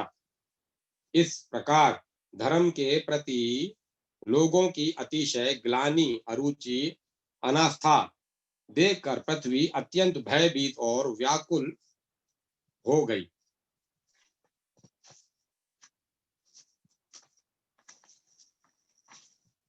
वह सोचने लगी कि पर्वतों, नदियों और समुद्रों का बोझ मुझे इतना भारी नहीं जान पड़ता जितना भारी मुझे एक परद्रोही, दूसरों का अनिष्ट करने वाला लगता है। पृथ्वी सारे धर्मों को विपरीत देख रही है, पर रावण से भयभीत हुई वह कुछ बोल नहीं सकती। अंत में हृदय में सोच विचार कर गौ का रूप धारण कर धरती वहां गई जहां सब देवता और मुनि छिपे थे। पृथ्वी ने रोकर उनको अपना दुख सुनाया, फिर किसी से कुछ काम न बना। तब देवता, मुनि और गंधर्व सब मिलकर ब्रह्मा जी के लोक, सत्य लोक को गए। भय और शोक से अत्यंत व्याकुल बेचारी पृथ्वी भी गौ का शरीर धारण किए हुए उनके साथ थी। ब्रह्मा जी सब जान गए। उन्होंने मन में अनुमान किया कि इसमें मेरा कुछ भी वश नहीं चलने का। तब उन्होंने पृथ्वी से कहा, जिसकी तू दासी है वही अविनाशी हमारा और तुम्हारा दोनों का सहायक है। ब्रह्मा जी ने कहा, हे धरती, मन में धीरज धारण करके श्री हरि के चरणों का स्मरण करो। प्रभु अपने दासों की पीड़ा को जानते हैं, वे तुम्हारी कठिन विपत्ति का नाश करेंगे। सब देवता बैठकर विचार करने लगे कि प्रभु को कहाँ पाएं ताकि उनके सामने पुकार फरियाद करें। कोई वैकुंठपुरी जाने को कहता था तो और कोई कहता कि वहीं प्रभु क्षीर समुद्र में निवास करते हैं। जिसके हृदय में जैसी भक्ति और प्रीति होती है, प्रभु वहां उसके लिए सदा उसी रीति से प्रकट होते हैं। हे पार्वती, उस समाज में मैं भी था। अवसर पाकर मैंने एक बात कही। मैं तो यह जानता हूं कि भगवान सब जगह समान रूप से व्यापक व्यापक हैं। प्रेम से वे प्रकट हो जाते हैं। देश, काल, दिशा, विदिशा में बताओ, ऐसी जगह कहाँ है जहाँ प्रभु न हो। वे चराचर में व्याप्त होते हुए भी सबसे रहित हैं और विरक्त हैं। उनकी कहीं आसक्ति नहीं है। वे प्रेम से प्रकट होते हैं जैसे अग्नि। अग्नि अव्यक्त रूप से सर्वत्र व्याप्त है, परंतु जहाँ उसके लिए अरणि, मंथन आदि साधन किए जाते हैं वहां वह प्रकट होती है। इसी प्रकार सर्वत्र व्याप्त भगवान भी प्रेम से प्रकट होते हैं। मेरी बात सबको प्रिय लगी। ब्रह्मा जी ने साधु साधु कहकर बड़ाई की। मेरी बात सुनकर ब्रह्मा जी के मन में बड़ा हर्ष हुआ। उनका तन पुलकित हो गया और नेत्रों से प्रेम के आंसू बहने लगे। तब वे धीर बुद्धि ब्रह्मा जी सावधान होकर हाथ जोड़कर स्तुति करने लगे। हे देवताओं के स्वामी, सेवकों को सुख देने वाले, शरणागत की रक्षा करने वाले भगवान, आपकी जय हो, जय हो। भगवान आपकी जय हो, जय हो। हे गो ब्राह्मणों का हित करने वाले, असुरों का विनाश करने वाले, समुद्र की कन्या श्री लक्ष्मी जी के प्रिय स्वामी, आपकी जय हो। हे देवता और पृथ्वी का पालन करने वाले, आपकी लीला अद्भुत है, उसका भेद कोई नहीं जानता। ऐसा जो स्वभाव से ही कृपालु और दीन दयालु है, वे ही हम पर कृपा करें। हे अविनाशी, सबके हृदय में निवास करने वाले, अंतर्यामी, सर्वव्यापक, परम आनंद स्वरूप, अज्ञेय, इंद्रियों से परे, पवित्र चरित्र, माया से रहित मुकुंद, मोक्ष दाता, आपकी जय हो, जय हो। इस लोक और परलोक में सब भोगों से विरक्त तथा मोह से सर्वथा छूटे हुए ज्ञानी मुनिवृंद भी अत्यंत अनुरागी प्रेमी बनकर जिनका रात दिन ध्यान करते हैं और जिनके गुणों के समूह का गान करते हैं, उन सच्चिदानंद की जय हो। जिन्होंने बिना किसी दूसरे संगी अथवा सहायक के अकेले ही या स्वयं अपने को त्रिगुणा त्रिगुण रूप ब्रह्मा विष्णु शिव पर रूप बनाकर अथवा बिना किसी उपादान कारण के अर्थात स्वयं ही सृष्टि का अभिन्न निमित्तोपादन कारण बनकर तीन प्रकार की सृष्टि उत्पन्न की। वे पापों का नाश करने वाले भगवान हमारी सुधि लें। हम न भक्ति जानते हैं न पूजा।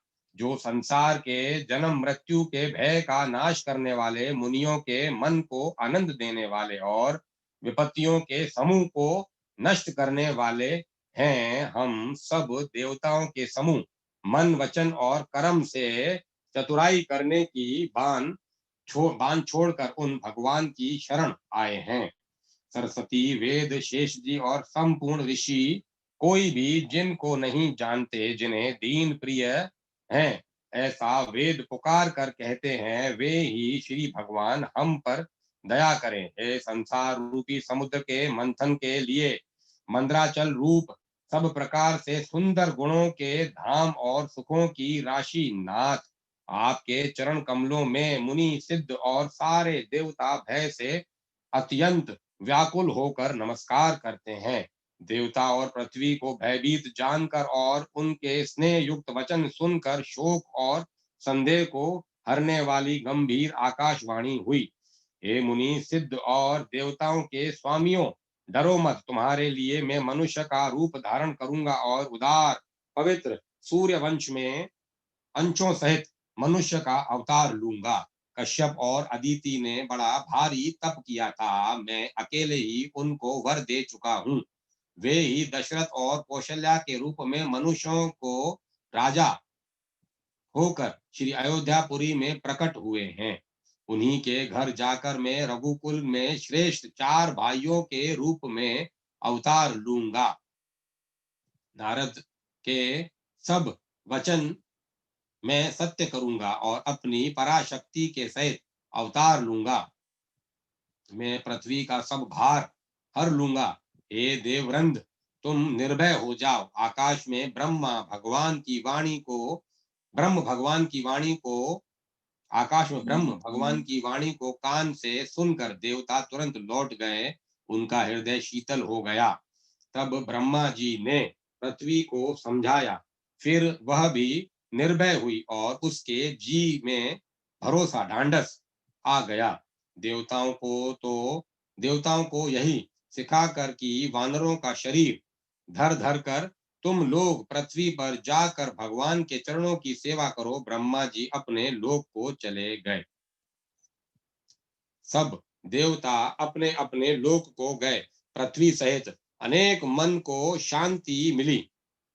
पृथ्वी सहित सबके मन को शांति मिली। ब्रह्मा जी ने जो कुछ आज्ञा दी उससे देवता बहुत प्रसन्न हुए और उन्होंने वैसा करने में देर नहीं की। पृथ्वी पर उन्होंने वानर देह धारण की। उनमें अपार बल और प्रताप था। सभी शूरवीर थे। पर्वत, वृक्ष और नख ही उनके शस्त्र थे। वे धीर बुद्धि वाले वानर रूप देवता भगवान के आने की राह देखने लगे। वे वानर पर्वतों और जंगलों में जहां तहां अपनी अपनी सुंदर सेना बनाकर भरपूर छा गए। यह सब सुंदर चरित्र मैंने कहा। अब यह चरित्र सुनो जिसे बीच में ही छोड़ दिया था। अवधपुरी में रघुकुल शिरोमणि दशरथ नाम के राजा हुए, जिनका नाम वेदों में विख्यात है। वे धर्म धुरंधर, गुणों के भंडार और ज्ञानी थे, जिनके हृदय में शांत धनुष धारण करने वाले भगवान की भक्ति थी और उनकी बुद्धि भी उन्हीं में लगी रहती थी।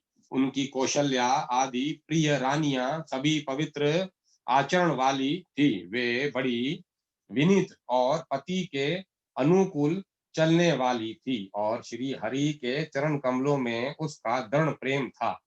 एक बार राजा के मन में बड़ी ग्लानि हुई कि मेरे पुत्र नहीं है।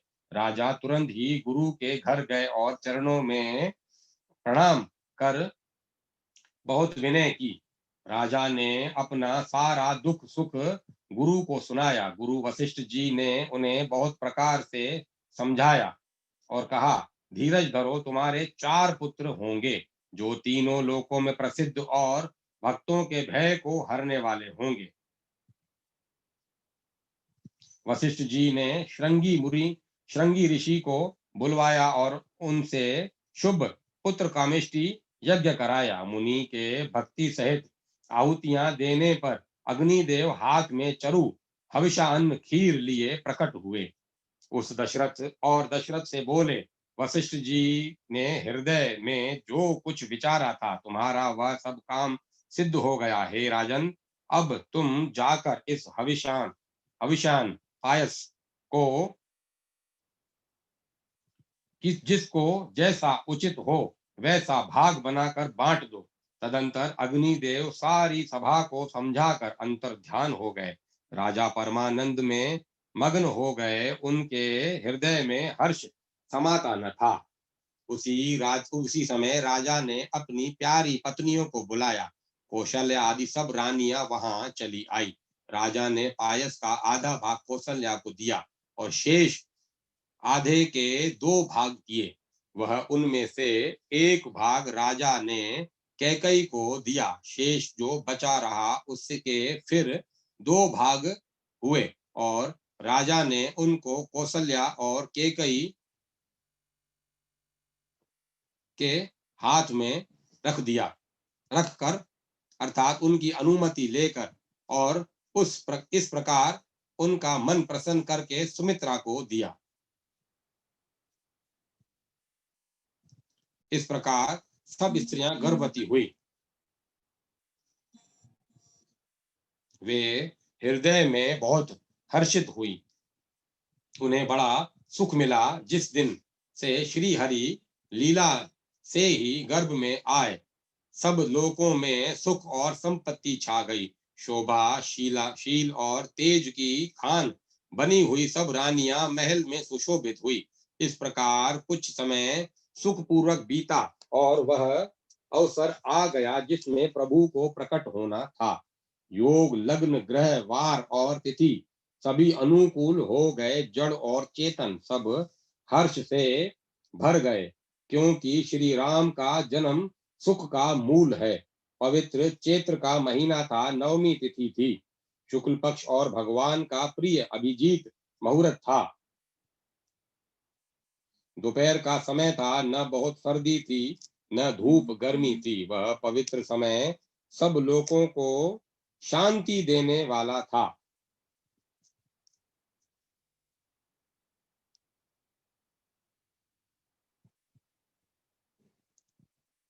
शीतल मंद और सुगंधित पवन बह रहा था।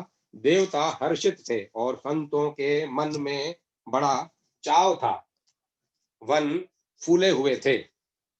पर्वतों के समूह मणियों से जगमगा रहे थे और सारी नदियां अमृत की धारा बहा रही थी। जब ब्रह्मा जी ने वह भगवान के प्रकट होने का अवसर जाना, तब उनके समेत सारे देवता विमान सजा कर निर्मल आकाश सदा कर चले। निर्मल आकाश देवताओं के समूह से भर गया। गंधर्वों के दल गुणों का गान करने लगे और सुंदर अंजलियां ले सज कर पुष्प बरसाने लगे।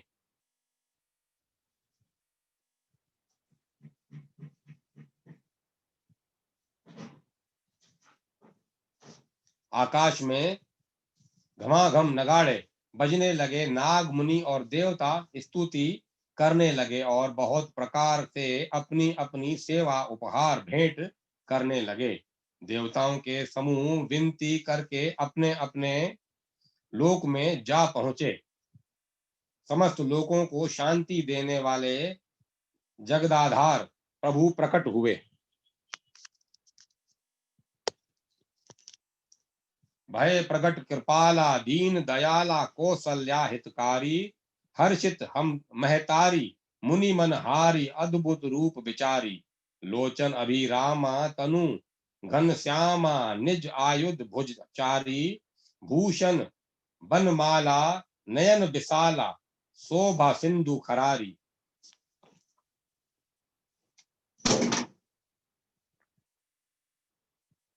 दीनों पर दया करने वाले कौशल्या जी के हितकारी कृपालु प्रभु प्रकट हुए। मुनियों के मन को हरने वाले उनके अद्भुत रूप का विचार करके माता हर्ष से भर गई।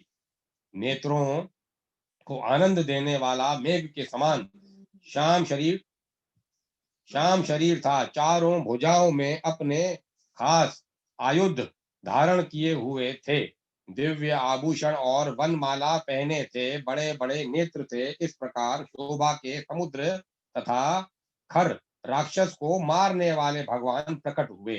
दोनों हाथ जोड़कर माता कहने लगी, हे अनंत, मैं किस प्रकार तुम्हारी स्तुति करूं। वेद और पुराण तुमको माया गुण और ज्ञान से परे और परिमाण रहित बतलाते हैं। श्रुतियां और संत जन दया और सुख का समुद्र, सब गुणों का धाम कहकर जिनका गान करते हैं, वही भक्तों पर प्रेम करने वाले लक्ष्मीपति भगवान मेरे कल्याण के लिए प्रकट हुए हैं। वेद कहते हैं, तुम्हारे प्रत्येक रोम में माया के रचे हुए अनेकों ब्रह्मांडों के समूह भरे हैं। वे तुम मेरे गर्भ में रहे। इस हंसी की बात के सुनने पर धीर विवेकी पुरुषों की बुद्धि भी स्थिर नहीं रहती, विचलित हो जाती है। जब माता को ज्ञान उत्पन्न हुआ तब प्रभु मुस्कुराए। वे बहुत प्रकार के चरित्र करना चाहते थे, अतः उन्होंने पूर्व जन्म की सुंदर कथा कहकर माता को समझाया, जिससे उन्हें पुत्र का वात्सल्य प्रेम प्राप्त हुआ। भगवान के प्रति पुत्र भाव हो जाए।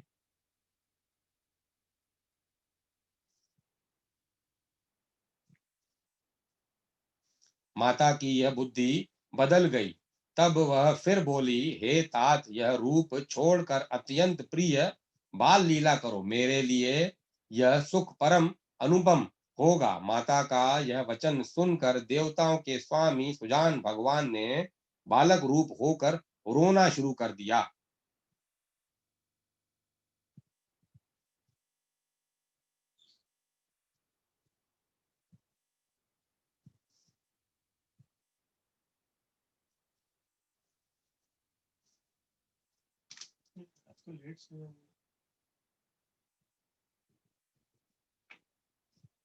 माताओं की वह बुद्धि बदल गई।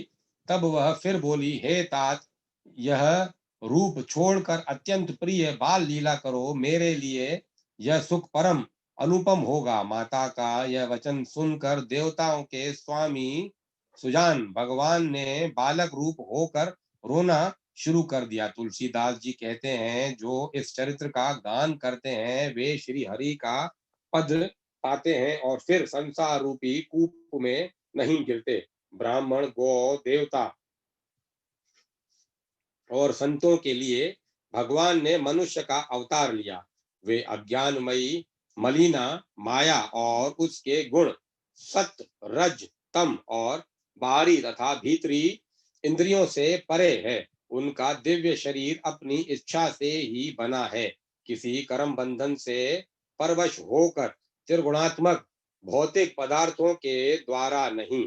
बच्चे के रोने की बहुत ही प्यारी ध्वनि सुनकर सब रानियां उतावली होकर दौड़ी चली आई। दासियां हर्षित होकर जहां तहां दौड़ी। सारे पुरवासी आनंद में मगन हो गए। राजा दशरथ जी पुत्र का जन्म कानों से सुनकर मानो ब्रह्मानंद में समा गए। मन में अतिशय प्रेम, शरीर पुलकित हो गया। आनंद में अधीर हुए। बुद्धि को धीरज देकर और प्रेम में शिथिल हुए शरीर को संभाल कर वे उठाना चाहते हैं। जिनका नाम सुनने से ही कल्याण होता है, वही प्रभु मेरे घर आए हैं। यह सुन सोचकर राजा का मन परम आनंद से पूर्ण हो गया। उन्होंने बाजे वालों को बुलाकर कहा कि बाजा बजाओ। गुरु वशिष्ठ जी के पास बुलावा गया। वे ब्राह्मणों को साथ लेकर राजद्वार पर आए। उन्होंने जाकर अनुपम बालक को देखा, जो रूप की राशि है और जिसके गुण कहने से समाप्त नहीं होते।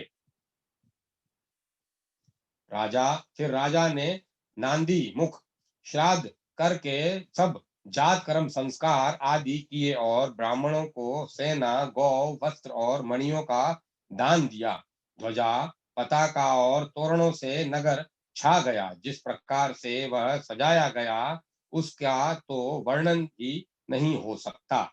आकाश से फूलों की वर्षा हो रही है। सब लोग ब्रह्मानंद में मग्न हैं। स्त्रियां झुंड की झुंड मिलकर चली। स्वाभाविक श्रृंगार किए ही वे उठ बैठ दौड़ी। सोने का कलश लेकर वह और थालों में मंगल द्रव्य भरकर गाती हुई राजद्वार में प्रवेश करती हैं। वे आरती करके निछावर करती हैं और बार बार बच्चे के चरणों पर गिरती हैं। मागध, स्तुत, वंदी जन और गवैये रघुकुल के स्वामी के पवित्र गुणों का गान करते हैं। राजा ने सब किसी को भरपूर दान दिया। जिसने पाया उसने भी नहीं रखा, लौटा दिया। नगर की सभी गलियों के बीच बीच में कस्तूरी, चंदन और केसर की कीच मच गई। घर घर मंगल में बंधावा बजने लगा, क्योंकि शोभा के मूल भगवान प्रकट हुए हैं। नगर के स्त्री पुरुषों के झुंड जहां तहां आनंद मग्न हो रहे हैं। केकई और सुमित्रा, उन दोनों ने भी सुंदर पुत्रों को जन्म दिया। उस सुख संपत्ति, समय और समाज का वर्णन सरस्वती और सर्पों के राजा शेष जी भी नहीं कर सकते। अवधपुरी इस प्रकार सुशोभित हो रही है, मानो रात्रि प्रभु से मिलने आई हो और सूर्य को देखकर मानो मन में सकुचा गई हो। परंतु फिर भी मन में विचार कर वह मानो संध्या बन कर रह गई हो। अगर की धूप का बहुत सा धुआं मानो संध्या का अंधकार है और जो अबीर उड़ रहा है वह उसकी ललाई है। महलों में जो मणियों के समूह हैं वे मानो तारागण हैं। राजमहल का जो कलश है वही मानो श्रेष्ठ चंद्रमा है। राजभवन में जो अति कोमल वाणी से वेद ध्वनि हो रही है वही मानो समय अनुकूल सनी हुई पक्षियों की चहचहाहट है। यह कौतुक देखकर सूर्य भी अपनी चाल भूल गए। एक महीना उन्होंने जाता हुआ न जाना, अर्थात उन्हें एक महीना वहीं बीत गया। महीने भर का दिन हो गया। इस रहस्य को कोई नहीं जानता। सूर्य अपने रथ सहित वहीं रुक गए, फिर रात किस तरह होती यह रहस्य किसी ने नहीं जाना। सूर्य देव भगवान श्री राम का गुणगान करते हुए चले। यह महोत्सव देखकर देवता, मुनि और नाग अपने भाग्य की सराहना करते हुए अपने अपने घर चले। हे पार्वती, तुम्हारी बुद्धि श्री राम जी के चरणों में बहुत दृढ़ है, इसीलिए मैं और भी अपनी एक चोरी छिपाव की बात कहता हूँ, सुनो। काकभुशुंडी और मैं दोनों वहां साथ साथ थे, परंतु मनुष्य रूप में होने के कारण हमें कोई जान न सका। परम आनंद और प्रेम के सुख में फूले हम दोनों मग्न मन से मस्त हुए गलियों में तन मन की सुधि भूले हुए फिरते थे।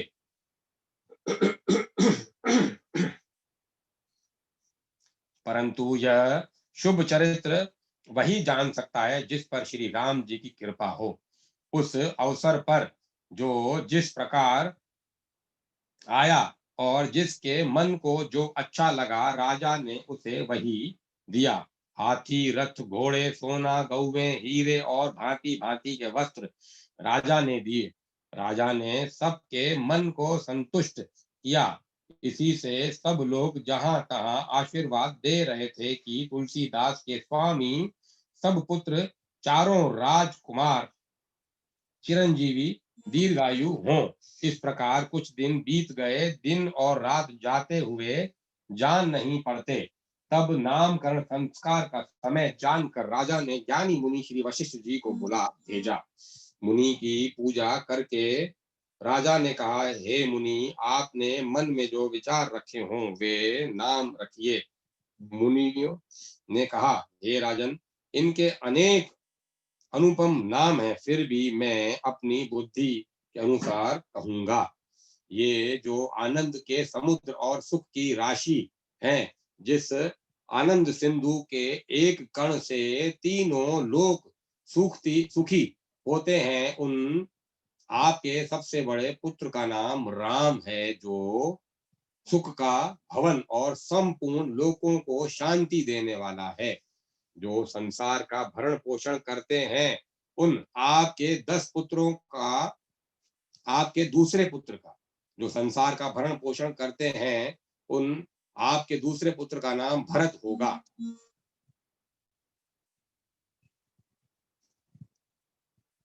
जिनके स्मरण मात्र से शत्रुओं का नाश होता है, उनका वेदों में प्रसिद्ध शत्रुघ्न नाम होगा।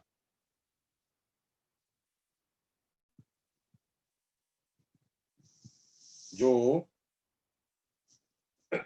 शुभ लक्षणों के धाम श्री राम के प्यारे और सारे जगत के आधार हैं, गुरु वशिष्ठ जी ने उनका नाम लक्ष्मण ऐसा श्रेष्ठ नाम रखा।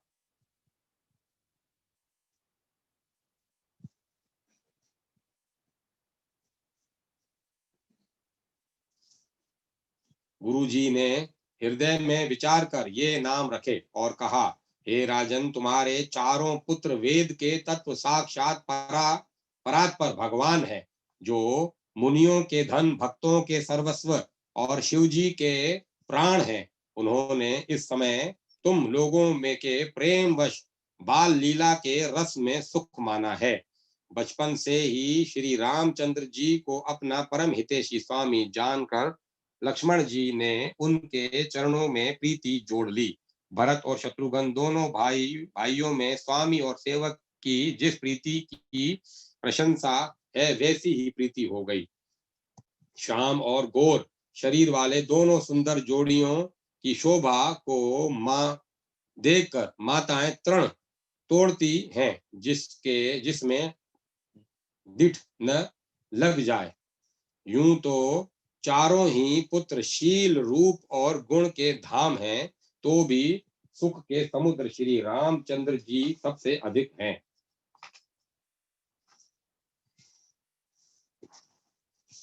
उनके हृदय में कृपा रूपी चंद्रमा प्रकाशित है, जिनके मन को हरने वाली हंसी उस कृपा रूपी चंद्रमा की किरणों को सूचित करती है। कभी गोद में लेकर और कभी उत्तम पालने में लिटाकर माता प्यारे ललना कहकर दुलार करती है। जो सर्वव्यापक, निरंजन, माया रहित, निर्गुण, विनोद रहित और अजन्मा ब्रह्म है, वही प्रेम और भक्ति के वश कौशल्या जी की गोद में खेल रहे हैं। उनके नील कमल और गंभीर जल से भरे हुए मेघ के समान श्याम शरीर मेघ के समान श्याम शरीर के करोड़ों कामदेवों की शोभा है। लाल लाल चरण कमलों के नखों की शुभ्र ज्योति ऐसी मालूम होती है, जैसे लाल कमल के पत्तों पर मोती स्थिर हो गए हों। चरण तलों में वज्र ध्वजा और अंकुश के चिन्ह शोभित है। नुपुर तेंजनी की ध्वनि सुनकर मुनियों का भी मन मोहित हो जाता है। कमर में करधनी और पेट पर 3 रेखाएं त्रिवली है। नाभि की गंभीरता को तो वही जानते हैं जिन्होंने उसे देखा है। बहुत से आभूषणों से सुशोभित विशाल भुजाएं हैं। हृदय पर बाघ के नख की बहुत ही निराली छटा है। छाती पर रत्नों से युक्त मणियों के हार की शोभा और ब्राह्मण भृगु के चरण चिन्हों को देखते ही मन लुभा जाता है। कंठ शंख के समान उतार चढ़ाव वाला 3 रेखाओं से शोभित है और थोड़ी बहुत ही ठुड्डी बहुत ही सुंदर है। मुख पर असंख्य कामदेवों की छटा छा रही है। दो दो सुंदर दतुलियां हैं, लाल लाल होंठ हैं, नासिका और तिलक के सौंदर्य का तो वर्णन ही कौन कर सकता है। सुंदर कान और बहुत ही सुंदर गाल हैं। मधुर तोतले शब्द बहुत ही प्यारे लगते हैं। जन्म के समय से रखे हुए चिकने और घुंघराले बाल हैं, जिनको माता ने बहुत प्रकार से बनाकर संवार दिया है। शरीर पर पीली झंगुली पहनाई हुई है। उनका घुटनों और हाथों के बल चलना बहुत ही प्यार ही बहुत ही प्यारा लगता है। उनके रूप का वर्णन वेद और शेष जी भी नहीं कर सकते। उसे वही जानता है जिसने कभी स्वप्न में भी देखा हो। जो सुख के पुंज मोह से परे तथा ज्ञान वाणी और इंद्रियों से अतीत हैं, वे भगवान दशरथ कौशल्या के अत्यंत प्रेम के वश होकर पवित्र बाल लीला करते हैं। इस प्रकार संपूर्ण जगत के माता पिता श्री राम जी अवधपुर में अवधपुर के निवासियों को सुख देते हैं, जिन्होंने श्री रामचंद्र जी के चरणों में प्रीति जोड़ी है। हे भवानी, उनकी यह प्रत्यक्ष गति है कि भगवान उनके प्रेम वश बाल लीला करके उन्हें आनंद दे रहे हैं।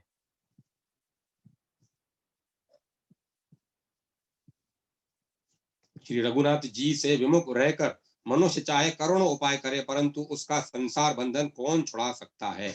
जिसने सब चराचर जीवों को अपने वश में कर रखा है, वह माया भी प्रभु से भय खाती है। भगवान उस माया को बो के इशारे पर नचाते हैं। ऐसे प्रभु को छोड़कर कहो और किसका भजन किया जाए। मन वचन और कर्म से चतुराई छोड़कर भजते ही श्री रघुनाथ जी कृपा करेंगे। इस प्रकार से प्रभु श्री रामचंद्र जी ने बाल क्रीड़ा की और समस्त नगर निवासियों को सुख दिया। कौशल्या जी कभी उन्हें गोद में लेकर हिलाती डुलाती और कभी पालने में लिटाकर झुलाती थी। प्रेम में मग्न कौशल्या जी रात और दिन का बीतना नहीं जानती थी। पुत्र के स्नेहवश माता उनके बाल चरित्रों का गान करती रहती बाल चरित्रों का गान किया करती। एक बार माता ने श्री रामचंद्र जी को स्नान कराया और श्रृंगार करके पालने पर पोड़ा दिया। फिर उन अपने कुल के इष्ट देव भगवान की पूजा करने के लिए स्नान किया। पूजा करके नैवेद्य चढ़ाया और स्वयं वहां गई जहां रसोई बनाई गई थी। फिर माता ने वहीं पूजा के स्थान में लौट फिर माता वहीं पूजा के स्थान में लौट आई और वहां आने पर पुत्र को इष्ट देव भगवान के लिए चढ़ाए हुए नैवेद्य का भोजन करते देखा। माता भयभीत होकर पालने में सोया था, यहाँ किसने लाकर बिठा दिया। इस बात से डर कर पुत्र के पास गई तो वहां बालक को सोया हुआ देखा। फिर पूजा स्थान में लौट कर देखा तो वही पुत्र वहां भोजन कर रहा है। उसके हृदय में कंप होने लगा और मन को धीरज नहीं होता। यह सोचने लगी कि यहाँ और वहां मैंने 2 बालक देखे। यह मेरी बुद्धि का भ्रम है या और कोई विशेष कारण है। प्रभु श्री रामचंद्र जी ने माता को घबराई हुई देखकर मधुर मुस्कान से हंस दिया। फिर उन्होंने माता को अपना अखंड अद्भुत रूप दिखलाया, जिसके एक एक रोम में करोड़ों ब्रह्मांड लगे हुए हैं। अगणित सूर्य चंद्रमा शिव ब्रह्मा बहुत से पर्वत नदियां समुद्र पृथ्वी वन काल कर्म गुण ज्ञान और स्वभाव देखे और वे पदार्थ भी देखे जो कभी सुने भी न थे। इस प्रकार से बलवती माया को देखा कि वह भगवान के सामने अत्यंत भयभीत हाथ जोड़े खड़ी है। जीव को देखा जिसे वह माया नचाती है और फिर भक्ति को देखा जो उस जीव को माया से छोड़ा देती है। माता का शरीर पुलकित हो गया, मुख से वचन नहीं निकलता। तब आंखें मूंद कर उसने श्री रामचंद्र जी के चरणों में सिर नवाया। माता को आश्चर्यचकित देखकर खर के शत्रु श्री राम जी फिर बाल रूप हो गए। माता से स्तुति भी नहीं की जाती, वह डर गई कि मैंने जगत पिता परमात्मा को पुत्र करके जाना। श्री हरि ने माता को बहुत प्रकार से समझाया और कहा, हे माता सुनो, यह बात कहीं पर कहना नहीं। कौशल्या जी बार बार हाथ जोड़कर विनय करती है कि हे प्रभु, मुझे आपकी माया अब कभी न व्यापे। भगवान ने बहुत प्रकार से बाल लीलाएं की और अपने सेवकों को अत्यंत आनंद दिया। कुछ समय बीतने पर चारों भाई बड़े होकर कुटुंबियों को सुख देने आए। तब गुरु जी ने जाकर चूड़ाकर्म संस्कार किया। ब्राह्मणों ने फिर बहुत सी दक्षिणा पाई।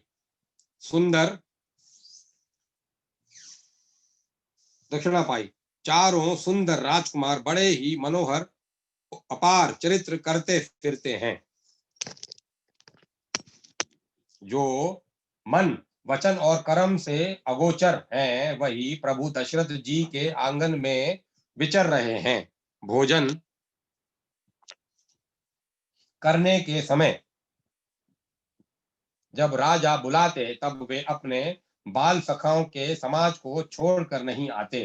कौशल्या जी जब बुलाने जाती, तब प्रभु ठुमक ठुमक भाग चलते। जिनका वेद नेति इतना ही नहीं कहकर निरूपण करते हैं, और शिवजी ने जिनका अंत नहीं पाया, माता उन्हें हठपूर्वक पकड़ने के लिए दौड़ती है। कौशल्या जब बोलन जाई, ठुमक ठुमक प्रभु चल ही पराई। निगम नेति शिव अंत न पावा, ताही धरे जननी हठि धावा। वे शरीर में धूल लपेटे हुए आए और राजा ने हंसकर उन्हें गोद में बैठा लिया। भोजन करते हैं पर चित्त चंचल है। अवसर पाकर मुंह में दही भात लिपटाए किलकारी मारते हुए इधर उधर भाग चले। श्री रामचंद्र जी की बहुत ही सरल, भोली और सुंदर मन भावनी बाल लीलाओं का सरस्वती, शेष जी, शिव जी और वेदों ने गान किया है। जिनका मन इन लीलाओं में अनुरक्त नहीं हुआ, विधाता ने उन मनुष्यों को वंचित कर दिया, नितांत भाग्यहीन बनाया। जो ही सब भाई कुमारावस्था के हुए, त्यों ही गुरु पिता और माता ने उनका यज्ञोपवीत संस्कार कर दिया। श्री रघुनाथ जी भाइयों सहित गुरु के घर में विद्या पढ़ने गए और थोड़े ही समय में उनको सब विद्याएं आ गई। चारों वेद जिनके स्वाभाविक श्वास हैं, वे भगवान पढ़े। यह बड़ा कौतुक अचरज है। चारों भाई विद्या, विनय, गुण और शील में बड़े निपुण हैं और सब राजाओं की लीलाओं के ही खेल खेलते हैं। हाथों में बाण और धनुष बहुत ही शोभा देते हैं। रूप देखते ही चराचर जड़ चेतन मोहित हो जाते हैं। ये वे सब भाई जिन गलियों में खेलते हुए निकलते हैं, उन गलियों के सभी स्त्री पुरुष उनको देखकर स्नेह से शिथिल हो जाते हैं अथवा ठिठक कर रह जाते हैं। कौशलपुर के रहने वाले स्त्री पुरुष, बूढ़े और बालक सभी को कृपालु श्री रामचंद्र जी प्राणों से भी बढ़कर प्रिय लगते हैं। श्री रामचंद्र जी भाइयों और इष्ट मित्रों को बुलाकर साथ ले लेते हैं और नित्य वन में जाकर शिकार खेलते हैं।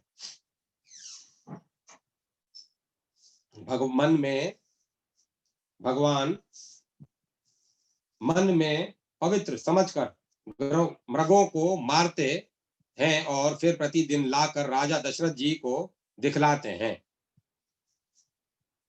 श्री रामचंद्र जी भाइयों और इष्ट मित्रों को बुलाकर साथ ले जाते और नित्य वन में जाकर शिकार खेलते हैं।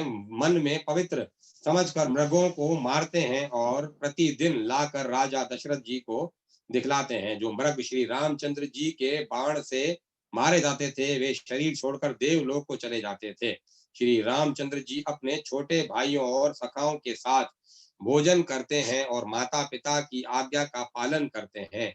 जिस प्रकार नगर के लोग सुखी हो कृपा निधान श्री रामचंद्र जी वही संयोग लीला करते हैं। वे मन लगाकर वेद पुराण सुनते हैं और फिर स्वयं छोटे भाइयों को समझाकर कहते हैं।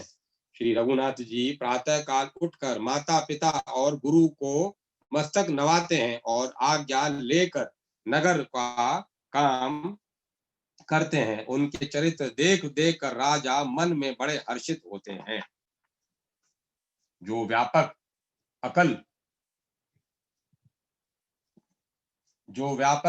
अकल निर निरवयव निरवयव इच्छा रहित अजन्मा और निर्गुण है तथा जिनका न नाम है न रूप वही भगवान भक्तों के लिए नाना प्रकार के अनुपम अलौकिक चरित्र करते हैं।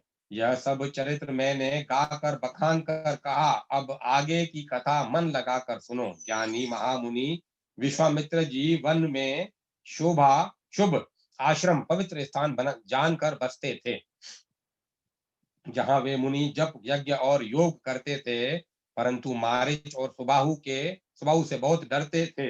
यज्ञ देखते ही राक्षस दौड़ पड़ते थे और उपद्रव मचाते थे, जिससे मुनि बहुत दुख पाते थे।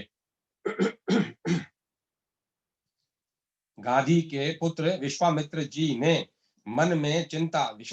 के मन में चिंता छा गई कि यह पापी राक्षस भगवान के मारे बिना न मरेंगे। तब श्रेष्ठ मुनि ने मन में विचार किया कि प्रभु ने पृथ्वी का भार हरने के लिए अवतार लिया है। इसी बहाने जाकर मैं उनके चरणों का दर्शन करूं और विनती करके दोनों भाइयों को ले आऊं। आहा, जो ज्ञान वैराग्य और सब गुणों के धाम है, उन प्रभु को मैं नेत्र भरकर देखूंगा। बहुत प्रकार से मनोरथ करते हुए जाने में देर नहीं लगी। सरयू जी के जल में स्नान करके वे राजा के दरवाजे पर पहुंचे। राजा ने जब मन मुनि का आना सुना तब वे ब्राह्मणों के समाज को साथ लेकर मिलने गए और दंडवत करके मुनि का सम्मान करते हुए उन्हें लाकर अपने आसन पर बिठाया। चरणों को धोकर बहुत पूजा की और कहा, मेरे समान धन्य आज दूसरा कोई नहीं है। फिर उन अनेक प्रकार के भोजन करवाए, जिससे श्रेष्ठ मुनि ने अपने हृदय में बहुत ही हर्ष प्राप्त किया। फिर राजा ने चारों पुत्रों को मुनि के चरणों पर डाल दिया, उनसे प्रणाम करवाया। श्री रामचंद्र जी को देखकर मुनि अपने देह की सुधि भूल गए। वे श्री रामचंद्र जी के मुख की शोभा देखते ही ऐसे मग्न हो गए मानो चकोर पूर्ण चंद्रमा को देखकर लुभा गया हो। तब राजा ने मन में हर्षित होकर ये वचन कहे, हे मुनि, इस प्रकार कृपा तो आपने कभी नहीं की। आज किस कारण से आपका शुभागमन हुआ, कहिए, मैं उसे पूरा करने में देर नहीं लगाऊंगा। मुनि ने कहा, हे राजन, राक्षसों के समूह मुझे बहुत सताते हैं, इसीलिए मैं तुमसे कुछ मांगने आया हूँ। छोटे भाई सहित श्री रघुनाथ जी को मुझे दो। राक्षसों के मारे जाने पर मैं सनात सुरक्षित हो जाऊंगा। हे राजन, प्रसन्न मन से इनको दो। हे राजन, प्रसन्न मन से इनको दो, मोह और अज्ञान को छोड़ दो। हे स्वामी, इससे तुमको धर्म और सुयश की प्राप्ति होगी और इनका परम कल्याण होगा।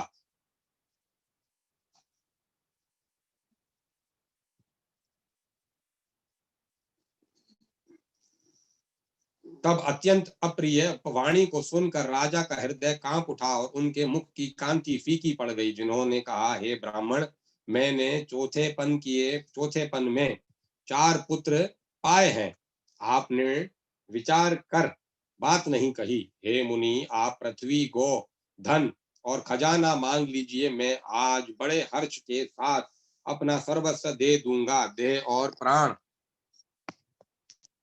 से प्राण देह और प्राण से अधिक प्यारा कुछ भी नहीं होता, मैं उसे भी एक पल में दे दूंगा।